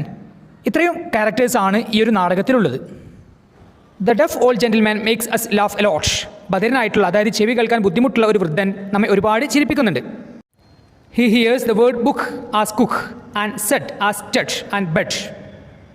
ചെവി കേൾക്കാൻ ബുദ്ധിമുട്ടുള്ള ആ ഒരു വൃദ്ധൻ, ബധിരനായിട്ടുള്ള ആ ഒരു വൃദ്ധൻ ബുക്ക് എന്ന വേർഡിനെ കുക്ക് എന്നും അതുപോലെ തന്നെ സെഡ് എന്ന വേർഡിനെ ടച്ച് ബെഡ് എന്നുമാണ് അദ്ദേഹം കേൾക്കുന്നത്. Then he even says that the assistant is duff. അതുപോലെ തന്നെ ആ ഒരു പോസ്റ്റ് ഓഫീസിലെ അസിസ്റ്റൻറ്റ് ഡഫാണ്, ബധിരയാണ് എന്നും ഡഫ് ഓൾഡ് ജെൻറ്റിൽമാൻ പറയുന്നുണ്ട്. Then an old lady comes to the post office with a sick cat, thinking that the post office is a clinic for animals. വൃദ്ധയായിട്ടുള്ള ഒരു സ്ത്രീ രോഗിയായിട്ടുള്ള തൻ്റെ പൂച്ചയുമായിട്ട് പോസ്റ്റ് ഓഫീസിലേക്ക് വരുന്നുണ്ട്. ആ ഒരു പോസ്റ്റ് ഓഫീസ് മൃഗങ്ങൾക്ക് വേണ്ടിയിട്ടുള്ള ക്ലിനിക്കാണ് എന്നാണ് അവർ ചിന്തിക്കുന്നത്. There is a dirty urchin, Bertie, with a poor English. മോശം ഇംഗ്ലീഷ് സംസാരിക്കുന്ന ഒരു വൃത്തിയില്ലാത്ത ഒരു വികൃതി ചെക്കനും ഈ ഒരു നാടകത്തിലുണ്ട്. The foreign tourist English is also making us laugh. Foreign ടൂറിസ്റ്റിൻ്റെ ഇംഗ്ലീഷ് നമ്മെ ചിരിപ്പിക്കുന്നുണ്ട്. അദ്ദേഹത്തിൻ്റെ ഇംഗ്ലീഷ് ഭാഷാ ശൈലിയും നമ്മെ ചിരിപ്പിക്കുന്നുണ്ട്. A man came to the post office and ask where he could get a stamp. ഒരാൾ ആ ഒരു പോസ്റ്റ് ഓഫീസിൽ വന്നുകൊണ്ട് ചോദിക്കുന്നുണ്ട് എവിടെ പോയാലാണ് സ്റ്റാമ്പ് കിട്ടുക എന്ന് ചോദിക്കുന്നുണ്ട്. Another man wants a pint of beer from the post office. മറ്റൊരാൾ പോസ്റ്റ് ഓഫീസിൽ വന്നുകൊണ്ട് ചോദിക്കുന്നത് ഒരു പൈൻറ്റ് ഓഫ് ബിയർ ആണ്. The funniest incident is that the people run to hide when the parcel is dropped into the bucket of water.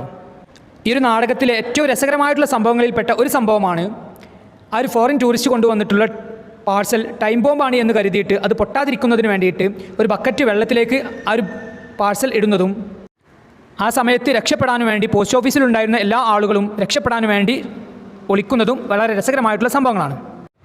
They think it's A time bomb. ആ ഒരു post ഓഫീസിലുള്ള ആളുകൾ വിശ്വസിച്ചിരുന്നത് അതൊരു time ബോംബാണ് എന്നായിരുന്നു. Actually it was a big clock bought by a foreign tourist from Switzerland to present to his friend. യഥാർത്ഥത്തിൽ ആ ഒരു parcel സ്വിറ്റ്സർലൻഡിൽ നിന്ന് ഒരു വിദേശ സഞ്ചാരി തൻ്റെ സുഹൃത്തിന് സമ്മാനിക്കാൻ വേണ്ടി കൊണ്ടുവന്നിട്ടുള്ള ഒരു വലിയ ക്ലോക്കായിരുന്നു. ഓക്കെ, ഇത്രയും കാര്യങ്ങളാണ് പോസ്റ്റ് ഏർലി ഫോർ ക്രിസ്മസ് എന്ന നാടകത്തിലൂടെ നമുക്ക് മനസ്സിലാകുന്നത്. ഓക്കെ പ്രിയപ്പെട്ട വിദ്യാർത്ഥികളെ, ഇനി നമുക്ക് 5ാം യൂണിറ്റിൽ നിന്നുള്ള 2ാം ചാപ്റ്ററായ this is going to hurt just a little bit എന്ന കവിതയുടെ സമ്മറി മനസ്സിലാക്കാം. This is going to hurt just a little bit. ഇത് നിങ്ങളെ ഒന്നുകൂടെ വേദനിപ്പിക്കാൻ പോകുന്നു. This is going to hurt just a little bit is a humorous poem written by the famous American poet Ogden Nash. പ്രശസ്ത American കവിയായിട്ടുള്ള Ogden Nash എഴുതിയിട്ടുള്ള ഒരു രസകരമായിട്ടുള്ള ഒരു കവിതയാണ് this is going to hurt just a little bit എന്നത്. The poem looks at അൻ unpleasant experience from അൻ അൺയൂഷ്വൽ പെർസ്പെക്റ്റീവ്. ഒരു സുഖകരമല്ലാത്ത ഒരു അനുഭവത്തെ അസാധാരണമായിട്ടുള്ള വീക്ഷണത്തിലൂടെ നോക്കിക്കാണുന്നതാണ് ഈ ഒരു കവിതയിലൂടെ വിശദീകരിക്കുന്നത്. That is the poet's experience while sitting on a dental chair in front of the dentist. ഒരു ദന്ത ഡോക്ടറുടെ മുന്നിൽ അദ്ദേഹത്തിൻ്റെ ഡെൻ്റൽ ചെയറിൽ ഇരിക്കുന്ന സമയത്തുള്ള കവിയുടെ അനുഭവത്തെയാണ് ഇവിടെ വളരെ രസകരമായിട്ട് വിവരിക്കുന്നത്. Sitting on a dental chair is really a very unpleasant experience. ഡെൻറ്റിസ്റ്റിൻ്റെ മുമ്പിൽ ആ ഒരു ഡെൻ്റൽ ചെയറിൽ ഇരിക്കുക എന്നത് ശരിക്കും വളരെ അസുഖകരമായിട്ടുള്ള ഒരു അനുഭവമാണ്. But the poet describes this experience in a funny way. എന്നാൽ കവി ഈ ഒരു അനുഭവത്തെ വളരെ രസകരമായിട്ടാണ് വിവരിക്കുന്നത്. ഓക്കെ, ഇനി നമുക്ക് ഈ ഒരു കവിതയുടെ സമ്മറി മനസ്സിലാക്കാം. The poet doesn't like to sit on a dentist chair with his mouth wide open because he has to face both mental and physical tortures from there. ദന്ത ഡോക്ടറുടെ കസേരയിൽ വായ തുറന്നുകൊണ്ടിരിക്കുന്നത് കവിക്ക് യഥാർത്ഥത്തിൽ ഇഷ്ടമില്ലാത്ത ഒരു കാര്യമാണ്. കാരണം അവിടെ നിന്ന് മാനസികവും ശാരീരികമായിട്ടുള്ള പീഡനങ്ങൾ നേരിടേണ്ടി വരും. അതായത് മാനസികവും ശാരീരികമായിട്ടും ബുദ്ധിമുട്ട് അനുഭവിക്കേണ്ട ഒരു അവസരമാണ് ഡെൻറ്റിസ്റ്റ് ചെയറിൽ ഇരിക്കുക എന്നുള്ളത്. He says it is very difficult to be in self-control when his jaw is down into his chest. അദ്ദേഹം പറയുന്നത് അദ്ദേഹത്തിൻ്റെ താടിയിൽ നെഞ്ചിലേക്ക് താഴ്ത്തി വെച്ചുകൊണ്ട് നിയന്ത്രിച്ചിരിക്കുക എന്നുള്ളത് വളരെ ബുദ്ധിമുട്ടുള്ള ഒരു കാര്യമാണ് എന്ന് അദ്ദേഹം പറയുന്നു. His fingernails are scratching his palm and make serious changes in his lifeline because he is in a position which lacks dignity. അങ്ങനെ ആ ഒരു ഡെൻറ്റിസ്റ്റിൻ്റെ മുമ്പിൽ ആ ഒരു ഡെൻ്റൽ ചെയറിൽ ഇരിക്കുന്ന ആ ഒരു സമയത്ത് തീരെ അന്തസ്സില്ലാത്ത ഒരു സ്ഥാനത്താണ് ഇരിക്കുന്നത് എന്നാണ് അദ്ദേഹം പറയുന്നത്. ആ ഒരു സമയത്ത് നമുക്ക് എന്നും ചെയ്യാൻ സാധിക്കാത്തതിനാൽ തന്നെ നമ്മുടെ വിരലുകൾ ഉപയോഗിച്ചുകൊണ്ട് നമ്മുടെ പാമിൽ സ്ക്രാച്ച് ചെയ്യാൻ സാധ്യതയുണ്ട് എന്നും അദ്ദേഹം പറയുന്നു. അങ്ങനെ നമ്മുടെ നഖങ്ങൾ ഉപയോഗിച്ചുകൊണ്ട് നമ്മുടെ കൈവെള്ളയിലെ രേഖയിൽ സ്ക്രാച്ച് ചെയ്യുന്ന സമയത്ത് അതിലുള്ള ജീവിതരേഖയിൽ വലിയ മാറ്റങ്ങൾ വരുന്നു എന്ന് കവി പറയുന്നു. അതുപോലെ തന്നെ ഡെൻറ്റിസ്റ്റിന് മുമ്പിൽ ഇരിക്കുന്ന ആ ഒരു ഇരുത്തത്തിന് ജീവിതത്തിലെ തീരെ അന്തസ്സില്ലാത്ത ഒരു വിലയുമില്ലാത്ത ഒരു സ്ഥാനത്ത് നിൽക്കുന്ന പോലെയാണ് എന്നും കവി പറയുന്നുണ്ട്. Because he has to obey the dentist. കാരണം ആ ഒരു ദന്ത ഡോക്ടറെ നാം അനുസരിക്കേണ്ടിയിരിക്കുന്നു. അതായത് അദ്ദേഹം എന്താണോ പറയുന്നത് അത് നാം ചെയ്യേണ്ടിയിരിക്കുന്നു. അതുകൊണ്ട് തന്നെ ആ ഒരു സ്ഥലത്ത് ഇരിക്കുന്ന സമയത്ത് നമുക്ക് തീരെ അന്തസ്സില്ല എന്നും കവി പറയുന്നു. The poet says his mouth is like a section of road on which repair working is going on and the materials are disorderly accumulated. അറ്റകുറ്റപ്പണികൾ നടക്കുന്ന ഒരു റോഡിൻ്റെ ഭാഗം പോലെയാണ് തൻ്റെ വായ എന്ന് കവി പറയുന്നു. അതിൽ സാധനങ്ങളെല്ലാം ക്രമരഹിതമായിട്ട്, അതായത് ഡിസോർഡർ ഇല്ലാത്ത രീതിയിൽ കൂട്ടിയിട്ടിരിക്കുന്നു എന്നും കവി പറയുന്നു. All the nerves in his head are affected. അദ്ദേഹത്തിൻ്റെ തലയിലെ എല്ലാ ഞരമ്പുകളെയും അത് ബാധിക്കുന്നു എന്നും കവി പറയുന്നുണ്ട്. അതായത് ഡെൻറ്റിസ്റ്റിന് മുമ്പിൽ ഇരിക്കുന്ന സമയത്ത് തലയിലെ എല്ലാ ഞരമ്പുകളെയും അത് ബാധിക്കുന്നുണ്ട് എന്നും കവി പറയുന്നു. The doctor polishes the teeth, but the poet feels they are being demolished. Doctor പല്ലുകളെല്ലാം പോളിഷ് ചെയ്യുന്ന സമയത്ത്, മിനുക്കിയെടുക്കുന്ന സമയത്ത് കവിക്ക് തോന്നുന്നത് അവയെല്ലാം പൊളിക്കുന്നതായിട്ടാണ് കവിക്ക് ഫീൽ ചെയ്യുന്നത്. The dentist does his treatment with the help of a mirror, which terrifies the poet. ഒരു കണ്ണാടിയുടെ സഹായത്തോടു കൂടെയാണ് ദന്ത ഡോക്ടർ തൻ്റെ ചികിത്സ ചെയ്യുന്നത് എന്ന് മനസ്സിലാക്കിയ സമയത്ത് അത് കവിയെ കൂടുതൽ ഭയപ്പെടുത്തുന്നു. Because in the mirror the left is right and right is left. കാരണം കണ്ണാടിയിൽ ഇടത് വലതും വലത് ഇടത്തുമാണ്. So there is a chance of getting confused. അതുകൊണ്ട് തന്നെ ഡെൻറ്റിസ്റ്റിൻ്റെ ഒരു ആശയക്കുഴപ്പം ഉണ്ടാകാൻ സാധ്യതയുണ്ട് എന്നും കവി പറയുന്നു. Then the poet compares the dentist Ursa as the Romans use to call a feminine bear. Then പിന്നീട് കവി ഡെൻറ്റിസ്റ്റിനെ ഒരു ഉൾസയുമായിട്ട് കമ്പയർ ചെയ്യുകയാണ്. ഉൾസ എന്നത് റോമക്കാർ പെൺകരടിക്ക് വിളിക്കുന്ന ഒരു പേരെയാണ് ഉൾസ എന്നത്. ദെൻ ഈ ഒരു കവി എന്താണ് ചെയ്യുന്നത്? ഡെൻറ്റിസ്റ്റിനെ ഒരു പെൺകരടിയുമായിട്ട് കമ്പയർ ചെയ്യുകയാണ്. Then he says in the dentist hand there is A crowbar and A mirror. കവി പറയുകയാണ് ദന്ത ഡോക്ടറുടെ ഒരു കയ്യിൽ കുന്തവും മറ്റേ കയ്യിൽ ഒരു കണ്ണാടിയുമുണ്ട് എന്ന് കവി പറയുന്നു. Finally, when the dentist coats his teeth with some polishing stuff, the poet feels that the stuff are something that used shine on horse hoof. അങ്ങനെ ദന്ത ഡോക്ടർ അവസാനം, അതായത് ഒടുവിൽ ആ ഒരു ദന്ത ഡോക്ടർ ചില പല്ലുകളിൽ ചില മിനുക്കുപണികൾ ചെയ്യുന്ന സമയത്ത്, അതായത് അവസാനമായിട്ട് കോട്ടിങ് കൊടുക്കുന്ന സമയത്ത് കവിക്ക് തോന്നുന്നത് ആ ഒരു ഡോക്ടർ തൻ്റെ പല്ലിന് കോട്ടിങ് കൊടുക്കാൻ വേണ്ടി ഉപയോഗിക്കുന്ന മിശ്രിതം സാധാരണ കുതിരകളുടെ കുളമ്പുകൾ തിളങ്ങുന്നതിന് വേണ്ടിയിട്ട് അവിടെ ഉപയോഗിക്കുന്ന മിശ്രിതമാണ് എന്ന് കവിക്ക് തോന്നുകയാണ്. The poet gets shocked when the dentist says to him to come back after 3 months. Then 3 മാസത്തിന് ശേഷം വീണ്ടും അവിടെ വരണം എന്ന് ദന്ത ഡോക്ടർ പറഞ്ഞ സമയത്ത് കവി ഞെട്ടുകയാണ്. Then the poet blames the fate for sending him to a dentist. Then ദന്ത ഡോക്ടറുടെ അടുത്തേക്ക് തന്നെ അയച്ചതിനെ വിധിയെയാണ് കവി കുറ്റപ്പെടുത്തുന്നത്. He says one goes to the dentist to keep his teeth clean and he actually wants his teeth in good condition because he doesn't want to go to the dentist. Then കവി പറയുന്നത് ഒരാൾ ഒരു ദന്ത ഡോക്ടറുടെ അടുത്തേക്ക് പോകുന്നത് അദ്ദേഹത്തിൻ്റെ പല്ലുകൾ നല്ല നിലയിലാക്കാൻ വേണ്ടിയാണ് എന്നുള്ളതാണ്. ദെൻ പല്ലുകൾ നല്ല അവസ്ഥയിലാകണം എന്ന് ചിന്തിക്കാൻ കാരണം പിന്നീട് ഡെൻറ്റിസ്റ്റിൻ്റെ, അതായത് ദന്ത ഡോക്ടറുടെ അടുത്തേക്ക് പോകാനുള്ള ഒരു ഇടവരരുത് എന്ന് കരുതിയിട്ടാണ്. ഓക്കെ, ഇത്രയും കാര്യങ്ങളാണ് this is going to hurt just a little bit എന്ന കവിതയിലൂടെ നമുക്ക് മനസ്സിലാകുന്നത്.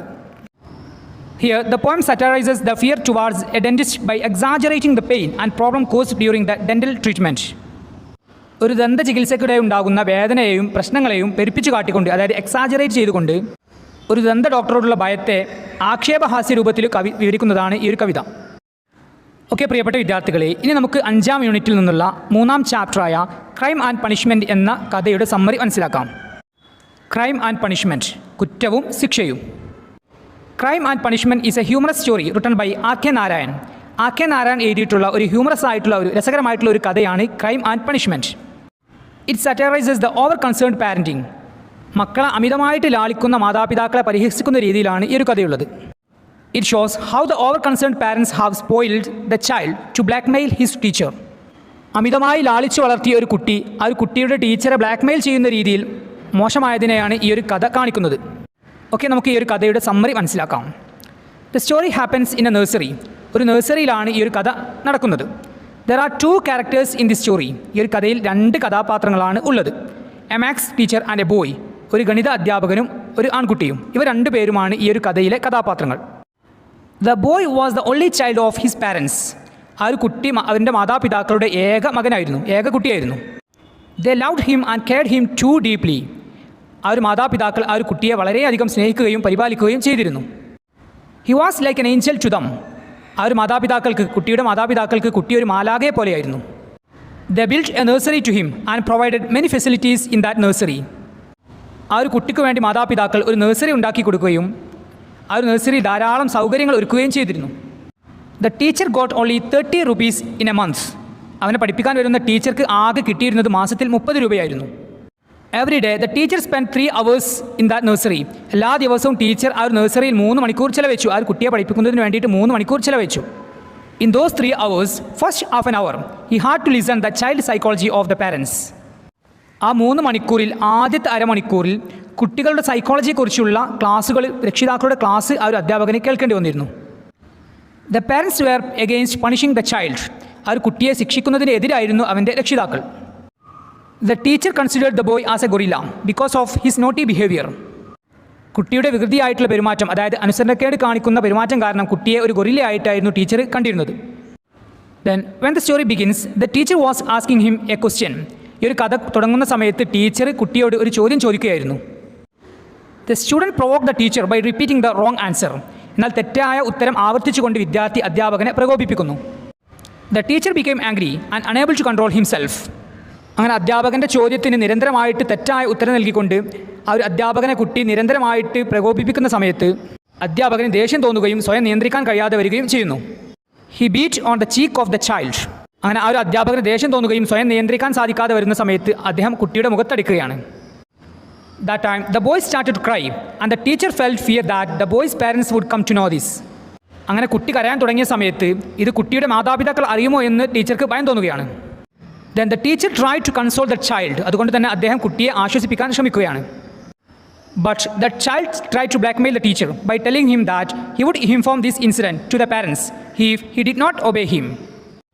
എന്നാൽ തന്നെ അനുസരിച്ചില്ല എങ്കിൽ ഈ ഒരു സംഭവം മാതാപിതാക്കളെ അറിയിക്കുമെന്ന് പറഞ്ഞ് കുട്ടി ടീച്ചറെ ബ്ലാക്ക്മെയിൽ ചെയ്യാനാണ് ശ്രമിക്കുന്നത്. He wanted the teacher to act as a station master. ആ ഒരു ടീച്ചർ ഒരു സ്റ്റേഷൻ മാസ്റ്റർ ആയിക്കൊണ്ട് കുട്ടിയുടെ കൂടെ കളിക്കണമെന്ന് കുട്ടി ആവശ്യപ്പെടുന്നു. Then the boy wants him to tell stories. ആ അതിനുശേഷം കുട്ടി അദ്ദേഹത്തോട് ആവശ്യപ്പെടുന്നത് കഥകൾ പറയാനാണ്. Unfortunately the teacher has to obey the child. നിർഭാഗ്യവശാൽ അധ്യാപകന് കുട്ടിയെ അനുസരിക്കേണ്ടി വരികയാണ്. അതായത് കുട്ടി പറയുന്ന കാര്യങ്ങൾ അനുസരിക്കേണ്ടി വരികയാണ് അധ്യാപകന്.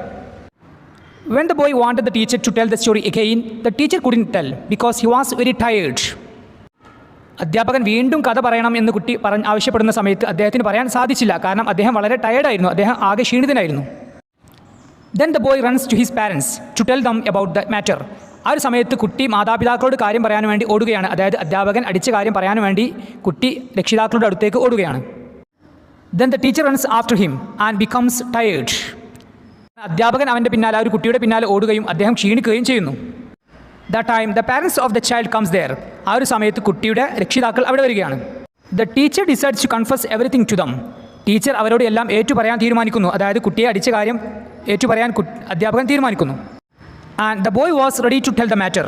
ആ ഒരു കുട്ടിയും കാര്യം പറയാൻ തയ്യാറായിരുന്നു. അതായത് അവനെ അധ്യാപകൻ അടിച്ച കാര്യം പറയാൻ കുട്ടിയും തയ്യാറായിരുന്നു. But when the father inquires about the maths test, the boy hides behind the parents and pleads the teacher to save him. എന്നാൽ ആ ഒരു സമയത്ത് കുട്ടിയുടെ പിതാവ് കണക്ക് പരീക്ഷയെക്കുറിച്ച് അന്വേഷിച്ച സമയത്ത് കുട്ടി മാതാപിതാക്കളുടെ പിന്നിൽ മറഞ്ഞിരിക്കുകയും തന്നെ രക്ഷിക്കാൻ അധ്യാപകനോട് അപേക്ഷിക്കുകയും ചെയ്യുന്നു. The teacher feels sympathy towards the boy and replies that he is all right for the test. ആ ഒരു സമയത്ത് അധ്യാപകന് കുട്ടിയോട് സഹതാപം തോന്നുകയും അവൻ പരീക്ഷയ്ക്ക് തയ്യാറാണ് എന്ന് അധ്യാപകൻ രക്ഷിതാക്കളോട് പറയുന്നു. This time the boy was relieved and became grateful to the teacher. ഈ ഒരു സമയത്ത് കുട്ടിക്ക് ആശ്വാസം തോന്നുകയും അധ്യാപകനോട് നന്ദി തോന്നുകയും ചെയ്യുന്നു. Then the boy who has been blackmailing the teacher finally falls into his mercy. അങ്ങനെ ടീച്ചറെ ബ്ലാക്ക്മെയിൽ ചെയ്യുന്ന ആ ഒരു കുട്ടി ഈ ഒരു കഥയുടെ അവസാനം അധ്യാപകൻ്റെ കാരുണ്യത്തിന് വേണ്ടി കഴിയുന്നു. ഓക്കെ പ്രിയപ്പെട്ട വിദ്യാർത്ഥികളെ, ഇത്രയും കാര്യങ്ങളാണ് ക്രൈം ആൻഡ് പണിഷ്മെൻറ്റ് എന്ന കഥയിലൂടെ നമുക്ക് മനസ്സിലാകുന്നത്.